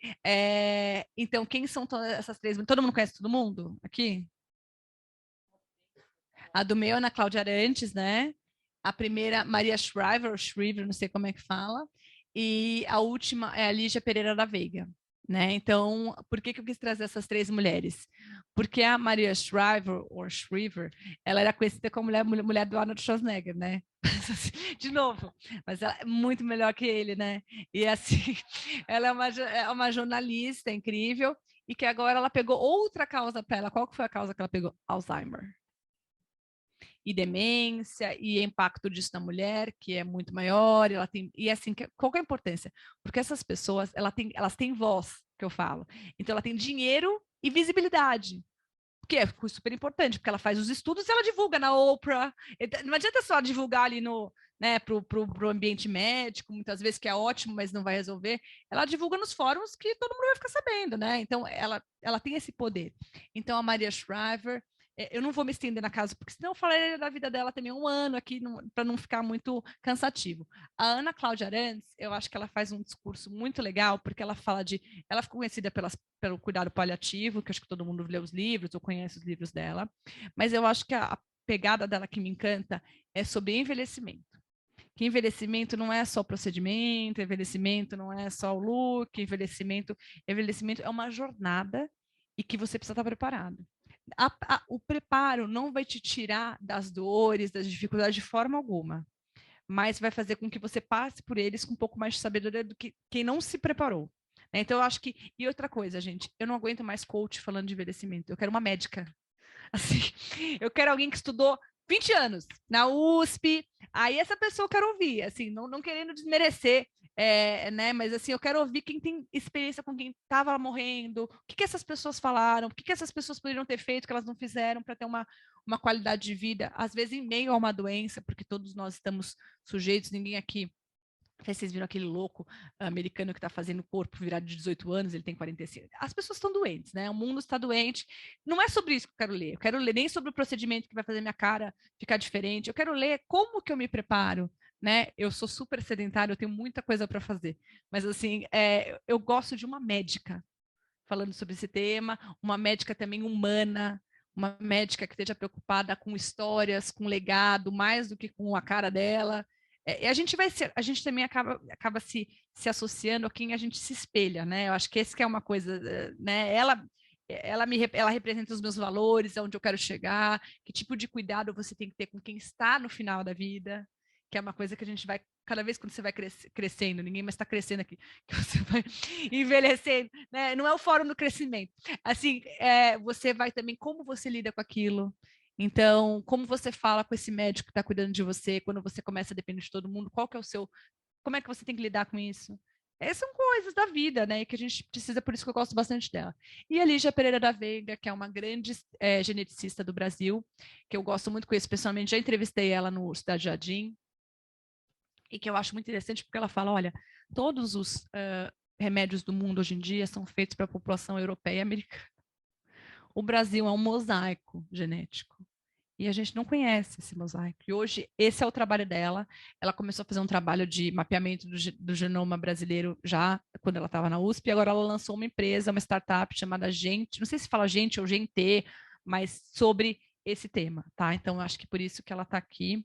E eu acho super interessante. Na moda também poderia falar sobre várias pessoas, mas eu escolhi uma, que é a Maria Grazia Chiurri, que já fez parte da Valentino. Não que eu consuma, tá, gente? Eu não consumo, não. Mas, assim, eu acho inspirador, né? E agora ela tá na Dior, e ela foi a primeira mulher que fez aquelas camisetas que agora você acha até em qualquer lugar, né? Que é o We Should All Be Feminists, né? Que todos deveríamos ser feministas, e eu acho que ela toca em causas. Então, por exemplo, a Chiara Ferragni, não sei se que é a do meio, não sei se todo mundo conhece, que é uma super blogueira de moda italiana, ela é super atacada, né? Porque aquela coisa da internet atacar achando que não é uma pessoa que está atrás, né? Achando que é um avatar, né? Então falam sempre dela, queimam ela o tempo inteiro, falam que tudo nela é falso. E ela fez um vestido de gala para o evento da Chiara, com todos os xingamentos no vestido. Assim, então, assim, atrás tinha assim, esse seu bumbum é Photoshop, tava tudo isso que estava escrito no vestido, um vestido assim, Dior, sei lá, no estilo Dior, com todos os xingamentos que ela recebe online. Então, eu acho que é uma provocação, né, para a gente olhar aquilo e não é que isso vai mudar, as pessoas vão parar de ser fazer hate na internet, não é isso. Mas eu acho que é interessante uma pessoa pegar esse papel de jogar isso na cara das outras, né? Quando você xinga alguém, você precisa xingar? Você acha que vai mudar a vida? Qual que é o seu objetivo quando você fala mal de uma mulher? Eu sempre falo aquela coisa que a gente aprende em empresa. Feedback positivo é na frente das outras pessoas, o negativo você faz indoor. Você chama numa sala e fala, né? Porque se você não tem nada para agregar, não estou falando que você tem que elogiar, né? É sobre você falar num lugar certo, que aquela pessoa consiga tirar aquilo o melhor, não jogar na cara da pessoa na frente de outras pessoas, né? Então, acho que isso. E quando ela faz todas as coleções, eu gosto muito de moda, né? Eu fiz o meu curso em Nova York, eu não trabalhei com isso, mas eu gosto muito de moda. E toda vez que ela faz uma coleção, é sempre muito inspirada em mulheres, mas não é uma inspiração rasa, sabe? Assim, me inspirei ali na cara, no vestimento da mulher. Não, ela vai fundo, sabe? E essa última coleção foi na Edith Piaf, e também na Catherine Dior, que era irmã do Christian Dior, que foi na época, assim, sabe, uma mulher assim inovadora? Estudou botânica, não casou, que na época era estranho, hoje em dia a mulher faz o que ela quiser, mas ela quebrou paradigmas naquele momento. Então toda a coleção dela tem essa pegada. Então eu acho muito interessante o trabalho que ela faz. Eu queria falar também de moda, assim, né? Mas não só de moda, de 2 temas, que é a questão da preservação do mundo e toda essa sabedoria de lidar com todos os desafios que a gente tem de mudança climática e tal, e do pioneirismo da Stella McCartney, que foi a primeira grande que não lançou as coleções de couro, que na época que ninguém falava de sustentabilidade, né, ela teve esse pioneirismo, e ela chamou para a coleção, ela lançou uma marca agora chamada Stella McCartney Beauty, que todo mundo quer pegar essa casquinha do cosmético, né? Todas as marcas, muitas vezes, elas ganham muito mais com perfume, com batom do que com um vestido, né? E ela lançou o Stella McCartney Beauty, e a garota propaganda dela foi a Jane Goodall, que que é uma maravilhosa, que estudou os primatas, que viveu com os primatas há muito tempo, que é uma grande defensora. Essa mulher que eu dialogo, né? Acho que esse tipo de campanha, quando eu olho uma campanha dessa, eu falo, nossa, que legal, essa mulher, essa Jane Goodall, para mim, é maravilhosa, é muito mais que uma modelo, né? Do que ver uma mulher que está lá emagrecendo, não comeu uma semana para estar naquela foto. Não é isso que eu quero, né? E eu acho que como que é rico, né? Você às vezes vai atrás da marca por causa disso, não é porque eu vou consumir o produto dela, porque provavelmente deve ser carésimo, mas, né, isso tem também valor de marca. O que ela está transmitindo, né? E juntando uma preocupação geracional, que na Jane Goodall era uma coisa muito única dela, mas que hoje em dia é uma preocupação da geração mais nova. O meu filho fala, desliga essa água, né? Assim, que eu escovava o dente ali com aquela água. Não, desliga essa água, que vai mudando na geração. Essa geração é muito mais preocupada do que a nossa foi, né? Então, eu achei muito interessante essa campanha que ela fez e quis trazer aqui. E, por último, falar um pouco de como a Voz de hoje é a influência, né? O tamanho do seu público-alvo, né? O tamanho de quem você consegue chegar. E eu queria trazer agora que esse assunto virou super hot topic nas últimas semanas, de como essas mulheres super famosas colocaram no ventilador o relacionamento abusivo delas. Então, assim, antes isso era vergonha, né? Ninguém falava, não sei o quê. E esses 3 casos, na verdade, a Selena é a maior influência no Instagram hoje, ela é que tem mais seguidores, e eu acho muito bom que ela tenha mais seguidores, porque ela ganhou da Kylie Jenner, da família Kardashian, que eu acho um terror. É assim, que eu acho assim, nossa, medo, né? Dessa mulher estar influenciando assim as sobrinhas, as netas, as filhas, assim, aquela boca, aquela cara, tudo. Eu acho acho um problema ali. Não vejo nada de positivo. Pelo menos a Selena é uma menina que fez um documentário sobre depressão, que aparece em maquiagem, que fala que não quer sair porque está desanimada. Eu acho saudável. Que bom que ela passou a Kylie Jenner. Espero que ela fique nesse posto, né? Que saiu, teve um burnout, né? Teve um problema de saúde, que ela tem lúpus, teve que se operar. Então, outra menina falando, não é só comigo, né? Com a Selena também, teve que fazer um transplante, uma amiga doou. Então, são coisas que o mundo, a vida é assim, né? Então eu fico feliz. E ela não ficou famosa, ela não foi para o Globo.com. Eu fiquei ouvindo a música, porque eu gosto de ouvir essas músicas, eu escuto de tudo. E eu falei, gente, esse é muito um manifesto contra relacionamentos abusivos, que a música é Lose You to Love Me. Quando vocês colocarem no para ouvir, é muito isso. Que ela foi entrando naquele relacionamento, ela foi vendo que ela só conseguia voltar até a autoestima quando ela saísse daquele relacionamento. Ela até a autoestima dentro daquele relacionamento não era possível. E essa música fala muito sobre isso. A Shakira, que todo mundo sabe, né? Maravilhosa, 46 anos, jogando na cara do Piquet. Mas aquela menina, que não sei se vocês viram que a menina teve uma crise, né? Teve que ser internada, porque o mundo tá contra a menina, né? E outra, a da Geleia. A Clara Kia. Clara Kia teve que ser internada. E outra coisa que eu achei maravilhosa é que eles tentaram entrar no restaurante em Barcelona e foram expulsos. Porque o cara era fã da Shakira, né? Ah, é maravilhoso. E essa mulher, e assim, ela conseguiu fazer um business né? E eu pus no meu Instagram, apesar de tudo, foi muito legal o que ela fez, que ela levantou essa bandeira e humilhou ele, né? Os contratos que ele tinha da Cássio, de tudo que ele estava fazendo. Mas ela, nessa entrevista que ela fez para a Televisa, que foi a única entrevista que ela fez depois do caso, ela se mostrou bem vulnerável. Assim, né? Não foi uma coisa assim, tô aqui ganhando dinheiro, tô super feliz. Não, eu acho que foi uma entrevista muito honesta, claro que isso é um business, mas ela falou lá que nem a Shakira, né, gente, falou, nem todos os sonhos que eu tive para mim eu pude cumprir. Né? Eu acho interessante essa mensagem também, assim, sabe? De poder, ela é uma mulher super poderosa. Não, ela falou, eu queria que eu tivesse um filho e um pai, meus filhos tivessem um pai e a mãe na mesma casa. Não rolou. Né? E o que a gente vai fazer com isso? Vai chorar? Vai lidar? Como é que a gente vai lidar com essa situação? E fez essa música. Eu achei assim complicado, né? Depois você ter que lidar com o pai da criança, depois que ela falou na música. Assim, pessoalmente, eu acho que assim, se você for pensar numa relação de conversação ali, vai ser difícil, porque foi assim, jogou no ventilador, assim, total. Mas eu acho que teve virou uma bandeira ali para muitas mulheres que estão passando por separações péssimas, que a gente sabe, às vezes não é com a gente, mas a gente tem amigas e sabe que é muito difícil. E por último, a Flowers, da Miley Cyrus, né, que também fez um clipe falando desse relacionamento abusivo que ela tinha.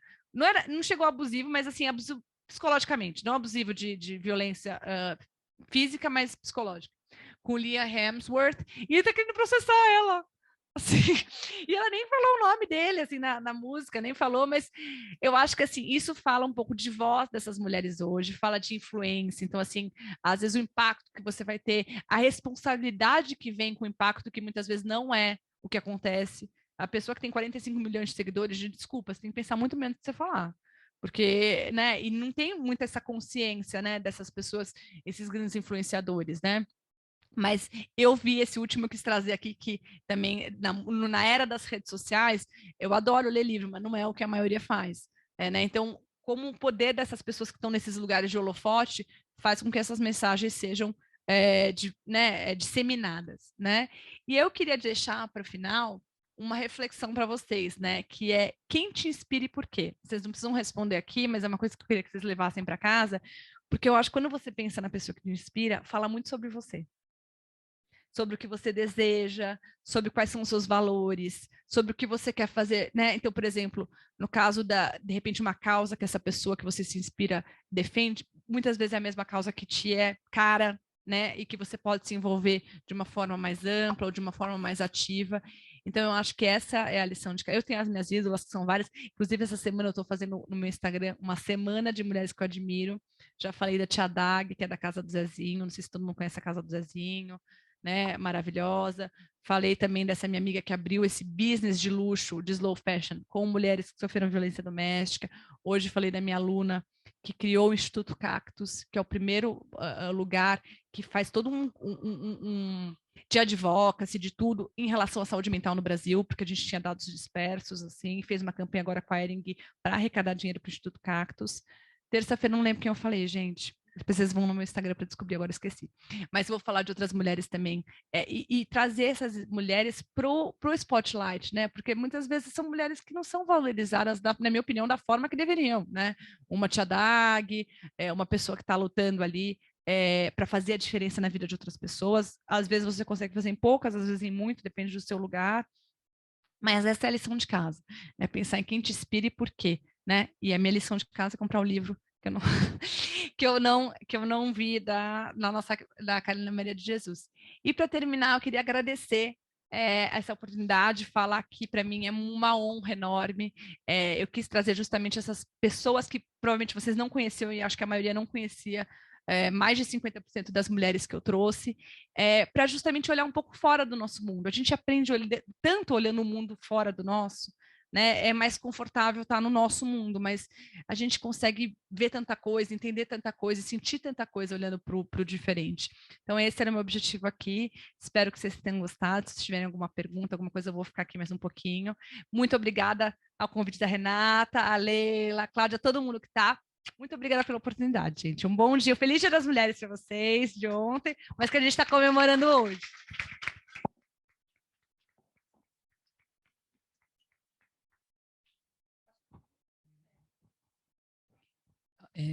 Eu quero agradecer muitíssimo a Alessandra Levi, porque não é uma palestra de atualidade só, é uma palestra de ultra atualidade, super atualidades, né, sobre as mulheres, com sensibilidade, praticidade.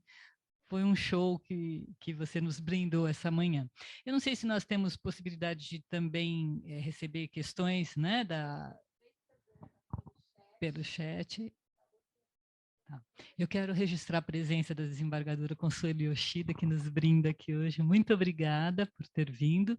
E vou passar a palavra para a Renata Lutufa, a doutora Renata, coordenando este evento, e a nossa querida colega aqui, amiga. Obrigada. Alessandra, muito obrigada. Eu recebi a incumbência do desembargador, diretor da escola, ele falou assim, me ajuda na palestra do Dia da Mulher. Aí eu falei, tá. E aí eu comecei assim, né? Começou a parecer, sabe quando fica aquela ampulhetinha do Windows rodando assim? Eu falei, quem, qual assunto? E assim, daí eu comecei a pensar vários assuntos. Eu falei, não, mas esse está batido, esse já foi falado muito, não sei o quê. Aí eu queria agradecer, pedi socorro aqui para a Cláudia Arruga. Aí, e na hora que eu fui falar com a Cláudia, assim, eu não conseguia nem expressar direito o que eu queria. Eu falei, olha, eu quero um tema que seja. Aí eu comecei a falar, mandei 500 áudios para falar tudo que eu queria.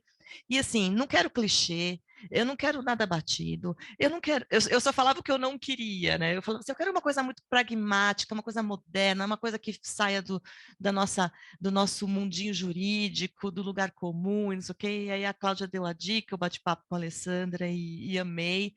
E assim, foi muito, assim, superou demais as minhas expectativas, fiquei muito feliz, te agradeço demais. Acho que é o que a Leila falou, além de atualizar, a gente sai daqui muito empolgada, né? Porque faz a gente pensar um monte de coisa, faz a gente refletir um monte de coisa, faz a gente aguçar a nossa curiosidade por várias autoras, por várias pessoas, e até pensar, né? Como tem tanta coisa para se fazer ainda, quanta coisa para a gente ler, para a gente aprofundar, e o quanto que a gente ainda pode contribuir, né? Então é isso, muito obrigada. E aí eu queria abrir aqui para as perguntas. Cláudia, quer falar? Conheço a Lê desde 96. Menina, eu estudava para o concurso ainda.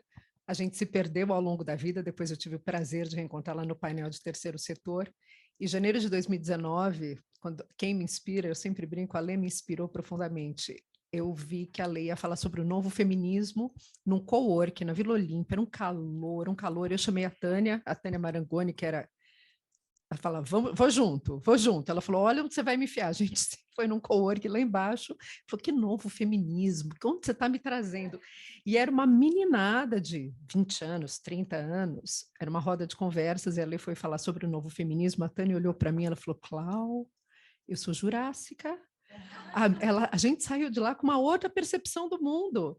E aí, eu acho que minha vida mudou, assim, a minha percepção do mundo mudou, e a Tânia me agradece até hoje. Ela falou, aquela palestra dela sobre o novo feminismo me deu uma visão completamente diferente do que eu tinha até hoje, do que é o feminismo. E, enfim, quando a Rê pediu, eu falei, só tem uma pessoa para falar sobre isso. Você sempre me inspira. Você vai estar domingo, né, vai chegar para fechar com chave.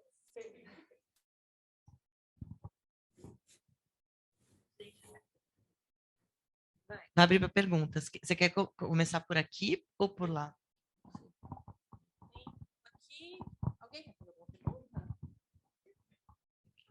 Isso, vamos começar por aqui. Estava na dúvida. Bom, obrigada, Alessandra, muito bom, muito boa as suas palavras, muito inspiradoras mesmo. E aí, eu tenho uma coisa que me incomoda ainda, eu queria ouvir um pouco o que você tem a falar sobre isso, que é a questão da sororidade. Eu acho que a gente está aprendendo a fazer isso, mas nós aqui no Brasil ainda, eu não sei como é no resto do mundo, mas é eu acho que nós estamos ainda engatinhando. A gente veio já historicamente de um mundo de competição, pouco espaço, mulher briga mais, homem tem aquela irmandade tradicional. E eu acho que eu não vejo ainda muito como esses caminhos podem ser feitos? Pensa um pouco em mentorias, em conversas como essas, mas eu queria saber o que você pensa, quais são os caminhos possíveis para que esse processo seja mais... se torne um ciclo, se torne automático. Hoje eu sinto que há um esforço, né? As mulheres se esforçam para se encontrarem, para se apoiar, mas é um esforço, não é natural, né? Eu até conversava um dia sobre isso com a Renata e a gente estava falando disso. Eu sempre tive essa visão de ajudar as pessoas que estavam mais perto, os novos juízes, a boa parte dos juízes aqui também sempre foi assim, mas de trazer gente nova. Mas eu não tinha essa visão feminina, era geral, para homens e mulheres, eu não pensava nisso, né? Nos últimos anos é que eu ando focando, eu falo, não, a gente tem que se ajudar como mulher, mas não pode ser só por isso, tem que ter um projeto, uma carga por trás. Então, eu queria saber o que você pensa sobre isso, que isso é uma coisa que é um assunto que eu acho que a gente ainda não resolveu bem, né?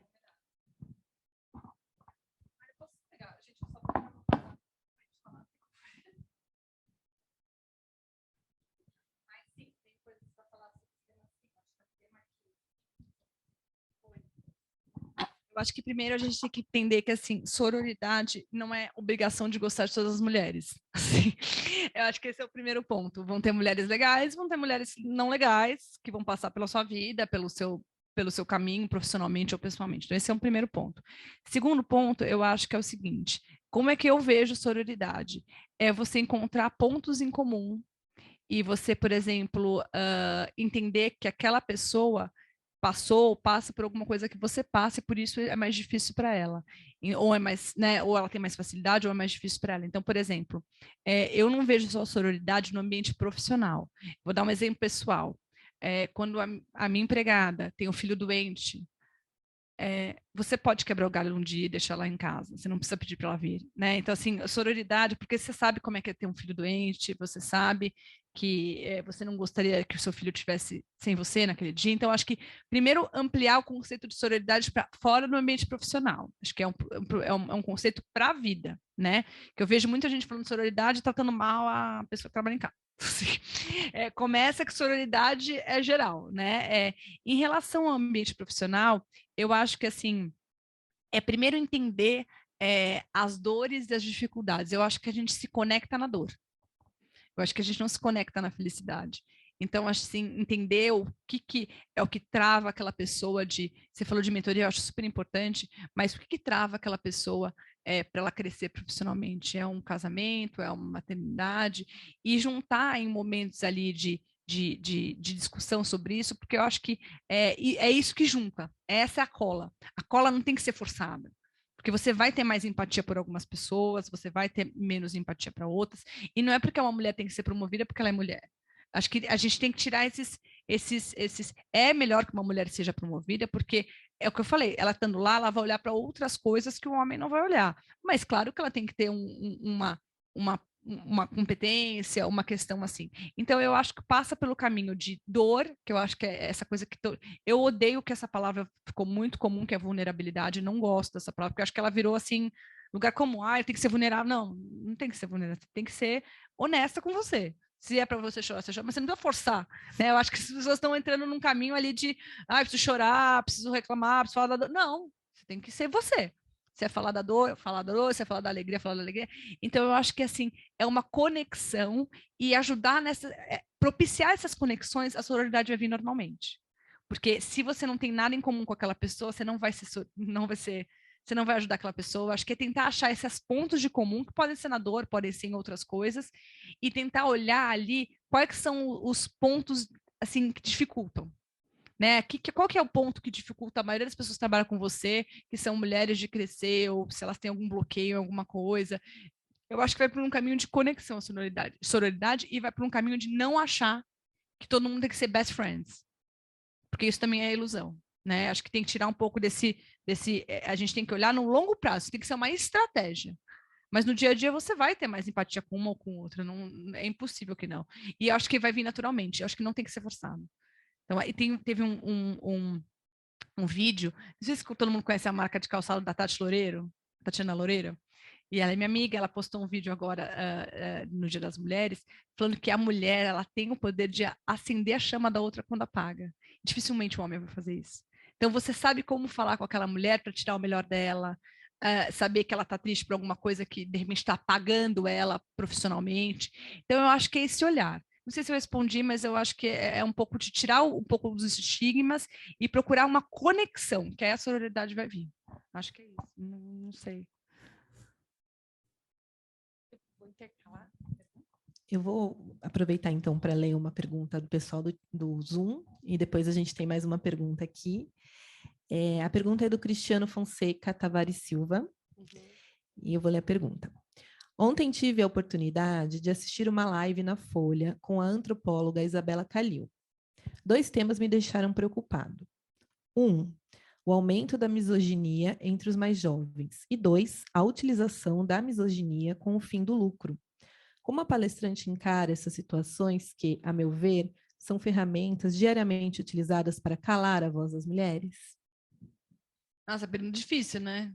Eu acho que assim, eu acho que isso sendo até uma discussão muito grande lá fora, com essa discussão de woke, né? Cultura woke, mob, com conservadorismo, eu acho que isso é uma coisa muito maior.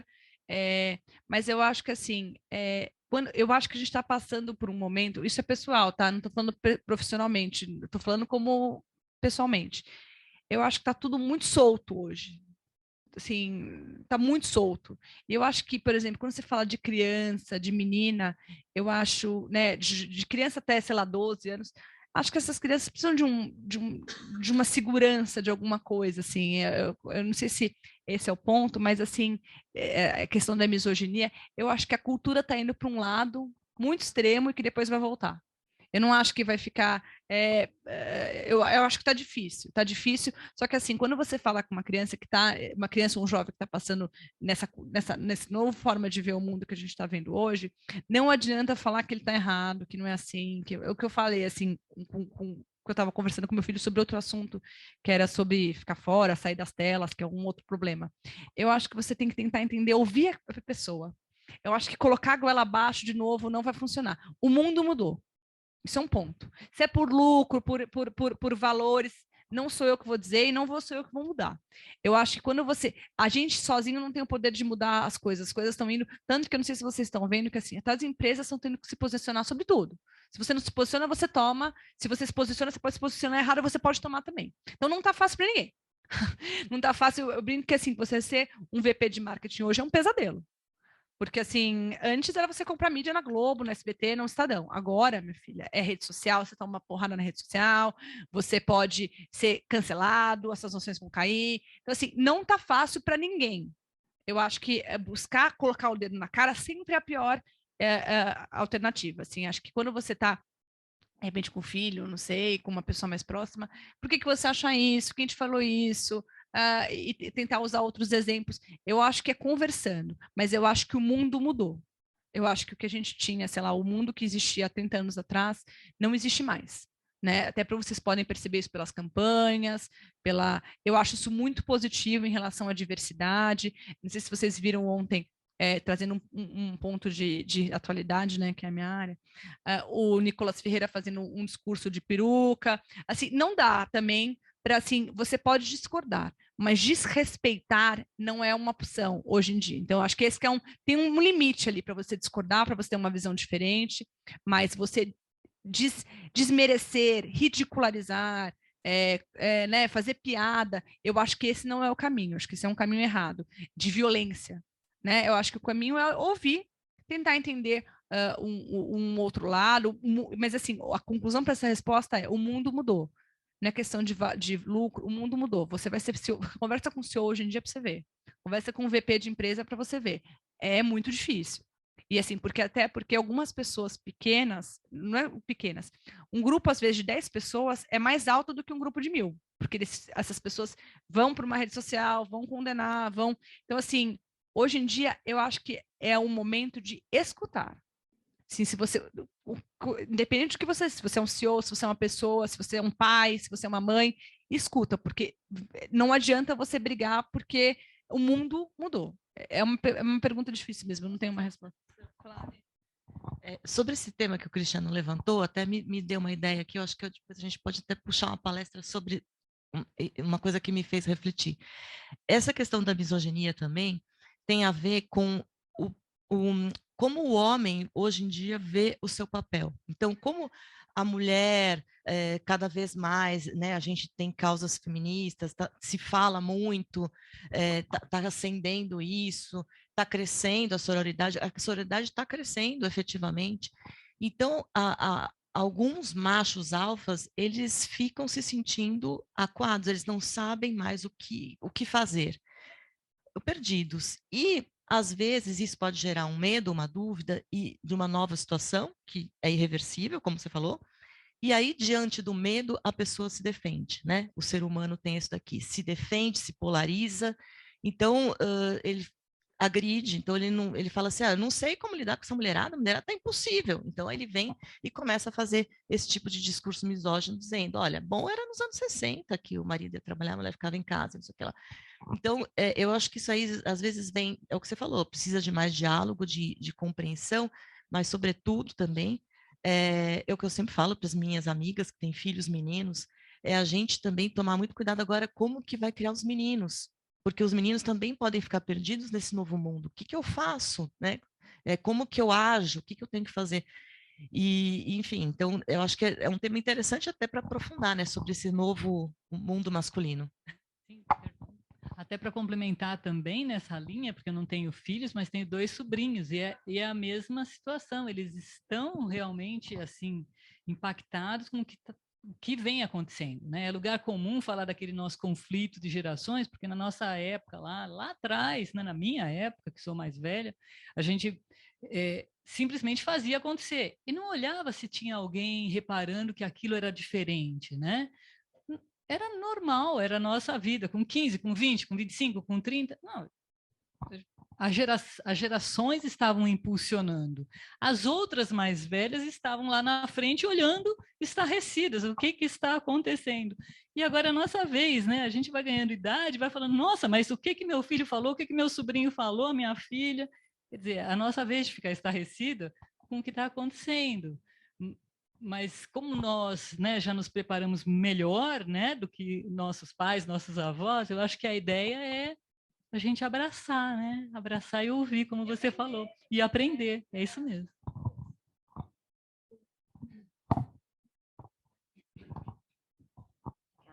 Obrigada, Alessandra. Imagina, Foi anotando quem eu conhecia, quem eu não conhecia.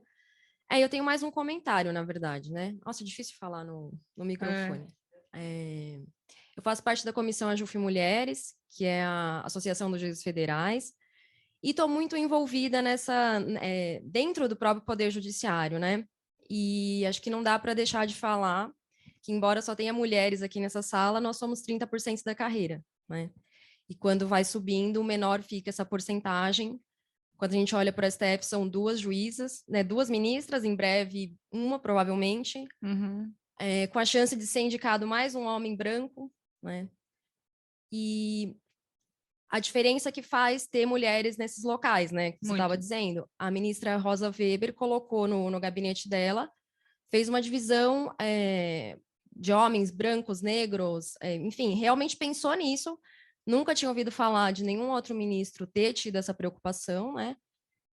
E, enfim, a gente acaba ganhando uma responsabilidade extra, que é de dar a voz para quem não está aqui, né? Juízas negras, a gente conta nos dedos. Ontem a gente estava tentando pensar numa juíza indígena, não conseguimos pensar em nenhuma. Então, a gente tem esse grande problema de legitimidade do Poder Judiciário, né? Você olha para a sociedade brasileira, e quando você para pensar, não tem uma juíza indígena no Brasil. Assim, não tem. Assim, mas a gente tem que contar nos dedos, né? Assim, você lembra... Então, e aí a gente vai... Enfim, estava em Brasília esses dias, discutindo muito isso, e não tem os homens lá, né? Não. Então, essa é uma grande preocupação, assim, de quando os colegas vão sentir que é responsabilidade deles, né? Que não é nossa, simplesmente, enfim. Teve até aquela campanha, né, da ONU, Mulheres do He for She, que foi justamente essa iniciativa de tentar trazer o homem para a discussão, né? Porque é muito importante, uma mudança não virá só das mulheres conversando, né? Quando todo mundo estiver envolvido. Eu sempre começo, quando eu saí do Google, eu voltei lá para dar uma palestra do Dia da Mulher em 2018. Eu tinha acabado de me inventar como palestrante, eu fui lá dar uma palestra sobre o Dia das Mulheres. E tinha acabado de lançar o He4She e tal. E eu comecei falando, eu falei assim, você tem uma filha? Você tem uma irmã? Você tem uma mãe? Pensa nessa pessoa, porque às vezes ele acha que é uma causa que não é dele. Isso não é meu, isso não é um problema meu, isso aí é um problema da mulher, eu não estou bem profissionalmente. E assim, é muito difícil quando você fala, por exemplo, de uma filha dessas pessoas, de uma filha de um juiz, ele não entender que isso também é um problema dele, porque se a filha dele passar, se a filha dele tiver uma dificuldade, ele vai se sensibilizar. Quando você traz isso para a pessoa, pessoalmente, sempre é mais sensível. Mas eu concordo que é um desafio. Porque assim, e eu vou ser muito sincera com você, as pessoas fazem poucas coisas por convicção e não por necessidade. Então, assim, como é que lá fora eles estão colocando mulheres no board? Exigindo. Assim, não é que assim, vamos fazer um esforço. Não, o esforço não está sendo suficiente. Às vezes vai precisar ter realmente um mecanismo da S&P, das maiores empresas lá, de realmente obrigar, ou assim. E eu acho que vem muito, quando é uma coisa realmente genuína, vem muito de baixo, né? Tipo, de você contratar mais, porque é um funil. Não adianta você olhar só lá no fundo, né? Então, quantas entram? Por que essas mulheres saem da profissão ou, de repente não chegam em cargos maiores? Porque não adianta depois no cargo de board você falar, cara, é mulher. Mas quem eram os gerentes, quem participou do funil, Mas eu acho que é um desafio que a gente ainda tem, é sensibilizar, e eu acho que é muito mostrar os ganhos de ter essa pluralidade nas decisões. Eu acho que isso é pouco falado, dos ganhos que você vai ter. Estou falando de empresa, que é uma área a área judiciária eu tenho nenhuma experiência, mas as empresas, o ganho em termos de ação, o ganho em como aquela empresa é vista. Muita gente também faz muito por greenwashing, por um marketingzão, né? Você sabe que às vezes é um marketing, mas quando isso é genuíno, eu acho que isso é difundido e é olhado do começo, porque não adianta olhar no final, porque aí no final tem uma candidata. Às vezes você tem que aumentar o funil e fazer com que. Por que aquelas pessoas estão parando e não estão, né? Eu não sei como é que é no caso de vocês, porque eu não estou lá, né? Boa. Tem várias.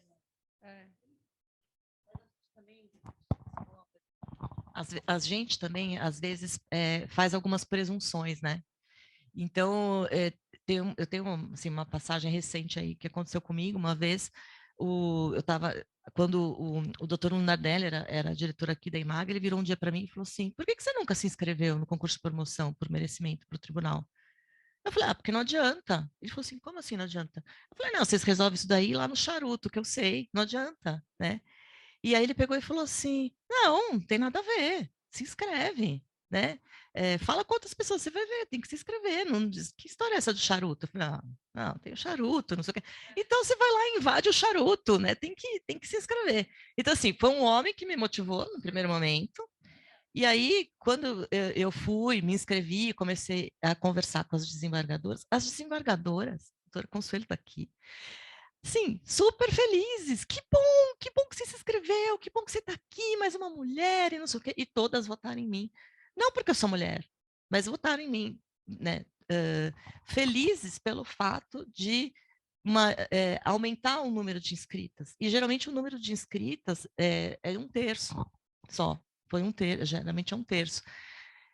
Então é isso, às vezes a gente também fica com receio de tentar galgar alguma coisa, né? Porque a gente acha que a gente já não vai ter chance, a gente acha que aquilo já não é para a gente. Então a gente às vezes tem que tentar, né?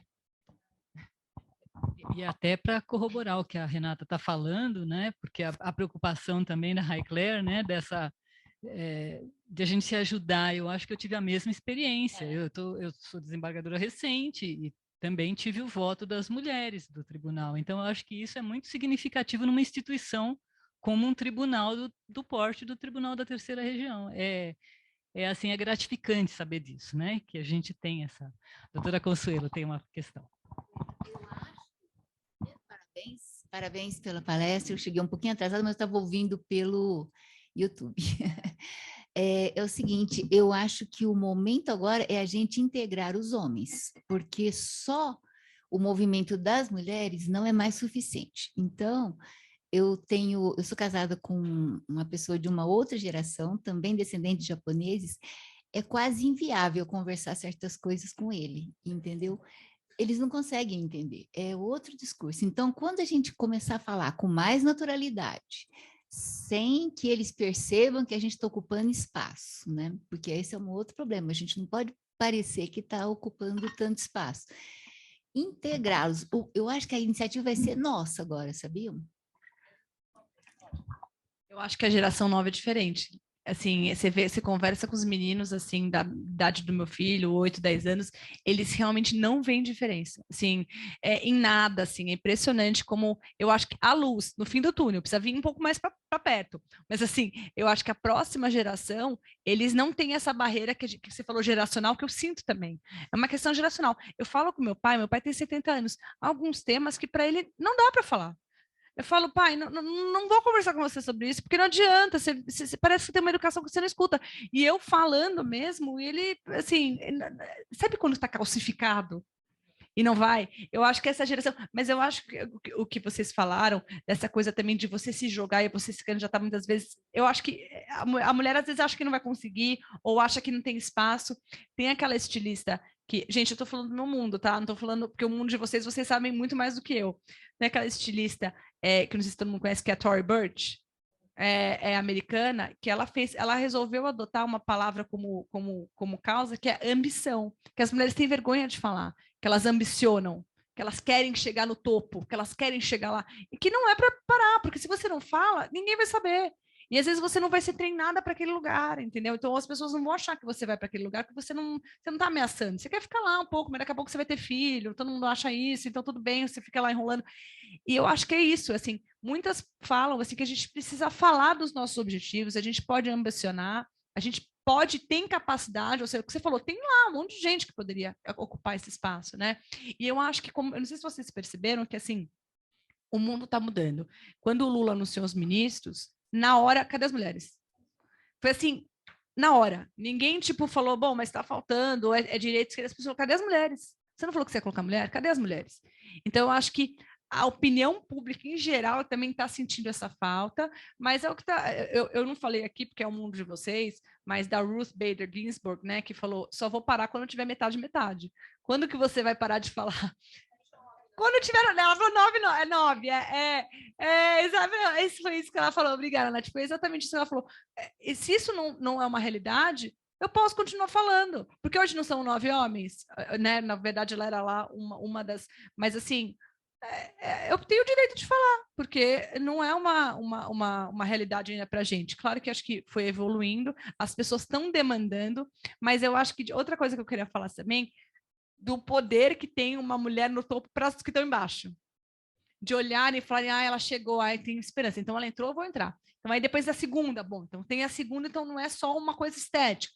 E aí vai chegar, tanto que eu de novo, aqueles fóruns que eu vejo, da felicidade desses G20 quando uma encontra com a outra.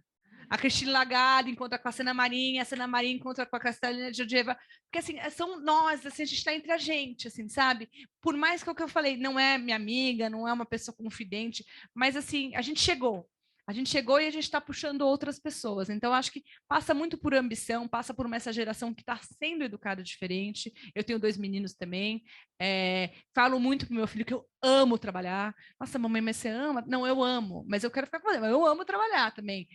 Tanto que a profissão hoje que eu escolhi é uma profissão que eu posso ficar com você e posso trabalhar. Mas também não vou ganhar tanto. São escolhas, infelizmente, né? Quando eu saí de empresa, eu decidi que eu não ia ganhar tão bem quanto eu poderia ganhar. Mas naquele momento aquilo era importante para mim. Então, mas passa por ambição, passa por educação, passa por uma cobrança da sociedade também, né? Que os políticos, gente, eles não se movem por necessidade, porque é o certo. Eles se movem muitas vezes por pressão da população, que foi esse negócio que eles anunciaram. Cadê as mulheres? A gente não viu essas mulheres no ministério. E aí depois ele teve que anunciar, fez um anúncio maior de outras mulheres. Então, eu acho que a gente está num caminho bom, mas o caminho ainda é longo. Progredimos, mas ainda acho que é um caminho longo. Pode falar, Nath. Exato, existe uma pressão. Não é uma questão mesmo simplesmente do tempo. O tempo não está fazendo com que as coisas evoluam, né? Em porcentagem. Então, assim, a gente às vezes precisa de ações mais fortes. Firmes. E mais afirmativas, que são, né, essa questão, né, que eu falei, ninguém vai colocar no board de uma empresa de tech metade mulher porque quer. Eles foram obrigados. Se Então, não é por vai por obrigação. Vai por mesmo. obrigação, se não é por convicção, que seja por obrigação, né? Mas por isso que isso está crescendo, principalmente no ambiente de negócio, que é o ambiente que eu conheço mais, é tudo por obrigação. Nunca é por assim, convicção, por propósito de vida, não é? Eu queria falar uma coisa que eu acho que também é por sensibilizar, porque eu tenho 2 filhas e um marido old school, né? Então ele era tradicional, não era um sujeito machista, evidentemente. Todas me conhecem aqui, sabem que eu jamais ninguém ia casar comigo sendo machista, e eu também não ia casar. Mas ele era um sujeito normal. Quando a gente teve filhas, elas foram crescendo, já elas são moças, elas começaram a colocar ele contra a parede. E eu mesma me dei conta, porque a nossa geração é muito contida. Era uma geração contida. Não era a geração que queimou o sutiã, mas era uma geração muito contida na luta. Era quase assim, bom, elas já lutaram, a gente já pode trabalhar, a gente já pode conseguimos fazer as coisas. Então, tá tudo bem, vamos tocando a nossa vida. E aí eu me dei conta que alguns assuntos eu nunca tinha conversado propriamente com ele. Ele se surpreendeu ao saber que as meninas, quando andam na rua, porque eu insisto muito nisso, eu ensinei elas a andar na rua, andar em transporte público. Transporte público é o campeão de vendas de assédio a moças, e sempre moças jovens. Então eu andei com ela no transporte, falei, vocês têm que tomar cuidado com isso, tem que fazer aquilo lá. E quando eu estava contando isso para meu marido, e elas falando as coisas, ele se surpreendeu ao saber que moças, quando saem nas ruas, todos os dias sofrem assédio. Não é que é de vez em quando, é um tipo de moça, outro tipo de moça que está com uma roupa, outra roupa. Não, são todas as moças, todos os dias, no país inteiro. E ele falou, não, mas não é possível. Aí eu falava as coisas que falavam para mim, as meninas começaram a contar as coisas que falavam para elas. E minha menor tem 15 anos, isso faz já uns 2 anos, logo depois da pandemia, e ele ficou horrorizado. Ele falou, como? Falam essas barbaridades para ela? Ele não tinha noção que isso acontecia, ele não tinha sequer noção, porque ele não estava conectado com isso, ele não estava prestando atenção nisso, né? A Locomotivas fez uma pesquisa a respeito do assédio no transporte público, e uma das coisas que eles identificaram é que, assim, a maioria esmagadora das mulheres pensa na roupa que vai vestir todos os dias, pensando no lugar onde ela vai. Se ela vai de metrô, se ela vai de ônibus, se ela vai de carro, se ela vai jantar depois, se ela vai para o trabalho. E homem não faz isso. Coloca a roupa que quer colocar de manhã. É o tipo de coisa que a gente está tão acostumado a fazer, né? E que os homens não estão. Então, tem muitas coisas, às vezes, que eles nem sabem que existem. Ou sabem na teoria, mas não na dor mesmo, naquela conexão, né? Esse eu acho que é um trabalho que a gente precisa fazer.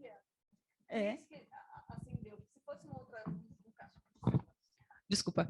É filha, então se chocou, né? Minha filha não pode passar por isso. Se fosse um caso que ele tivesse lido no jornal, eu ia passar batido. Mas como pegou numa coisa que é sensível para ele, eu acho que passa para sensibilizar. Mas concordo com a Nath que, assim, quando é uma mudança que tem que ser grande, não vai ser natural. Aí a velocidade precisa ser um pouco mais, não vai ser natural, um pouco mais forçada, né? Mas é isso, é porque é filha. Era um não assunto, agora virou um assunto.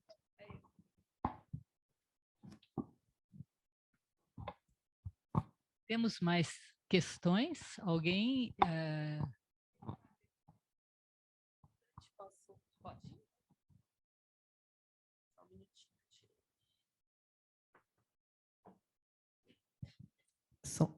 Então, eu vou fazer mais uma do pessoal que está assistindo de casa. É um pedido, uma pergunta da Marília Wilberger Furtado de Almeida. Poderia informar quais jornais e demais meios de informações que acompanha para se manter atualizada, inclusive em mídias estrangeiras? Obrigada. Não, posso falar, é muita coisa. E mesmo que, tanto que assim, a maior parte do meu trabalho é ler. e ouvir coisa e assistir, porque a parte da palestra é a parte mais tranquila. É assim, onde eu vou passear, põe uma roupa, me arrumo, me maqueio, porque eu viro uma louca. Assim. Se me encontrarem aqui no Dante, que é um de vocês, é uma louca. E é muito engraçado, só contando uma história que eu achei engraçada nesse fórum. Quando eu comecei a dar palestra na Harmonia, que é meu clube, quando eu decidi que eu ia voltar a trabalhar, eu falei para as pessoas, não coloquem minha foto. Porque se colocar, os sócios não vão saber, porque eu ia falar de política. Eles não vão querer ir. Depois que saiu a palestra, um senhor falou assim, Alessandra, eu nunca imaginei que você faria uma palestra dessa. Eu vejo você correndo atrás dos seus filhos o dia inteiro. Não combina a mesma pessoa, porque é isso, é o estereótipo da mãe que fica com o filho no clube, que dá comida, que sai correndo, que faz a lição. Essa pessoa não pode falar de política. E aí depois, por isso que eu falei, não põe a minha foto. Fala que é uma pessoa genérica, que ele não sabia que eu era a Alessandra, e depois foi. Então, como isso tá? Mas sobre as mídias que eu olho, gente, é muita coisa. E eu acho que o mais importante, assim, fora tudo, Guardian, Financial Times, New York Times, Economist, eu leio tudo, tudo, tudo, tudo. Assim, até mais do que eu leio internamente. Internamente eu leio Estadão, nunca me informar por WhatsApp, né, que eu acho que isso é uma coisa básica. Assim, notícias sensacionalistas geralmente não são verdadeiras, acho que esse que é um principal ponto. Nunca compartilhar uma coisa, porque quando a pessoa fala isso, eu sempre falo de fake news, porque é o problema do momento, né? Então, assim, muito cuidado, que é geralmente muito bombado, as fake news, elas são 30% mais compartilhadas que as notícias reais. Então, sempre quando me perguntam isso, eu sempre falo de fake news, mas é geral, podcast eu tenho escutado muito, por exemplo, tem um podcast que agora eu falo muito de tecnologia, a tecnologia está sofrendo uma disrupção, né, com inteligência artificial, ChatGPT, eu conduzi um talk no shopping no Cidade Jardim, segunda-feira, sobre esse tema, e tem um podcast que eu estou amando, que é assim, não adianta você ler de ChatGPT no Globo.com, você já está atrasado. Assim, já teve uma outra revolução e você não está sabendo ainda. Então, um que eu olho chama-se Hard Fork, que é de um pessoal do Vale do Silício, mas assim, é muita coisa. Mas assim, todas as mídias, o que é tradicional mesmo. Acho que a gente tem que ficar no tradicional e buscar essas coisas diferentes para se informar das novidades. Mas o tradicional tudo, principalmente coisa de fora.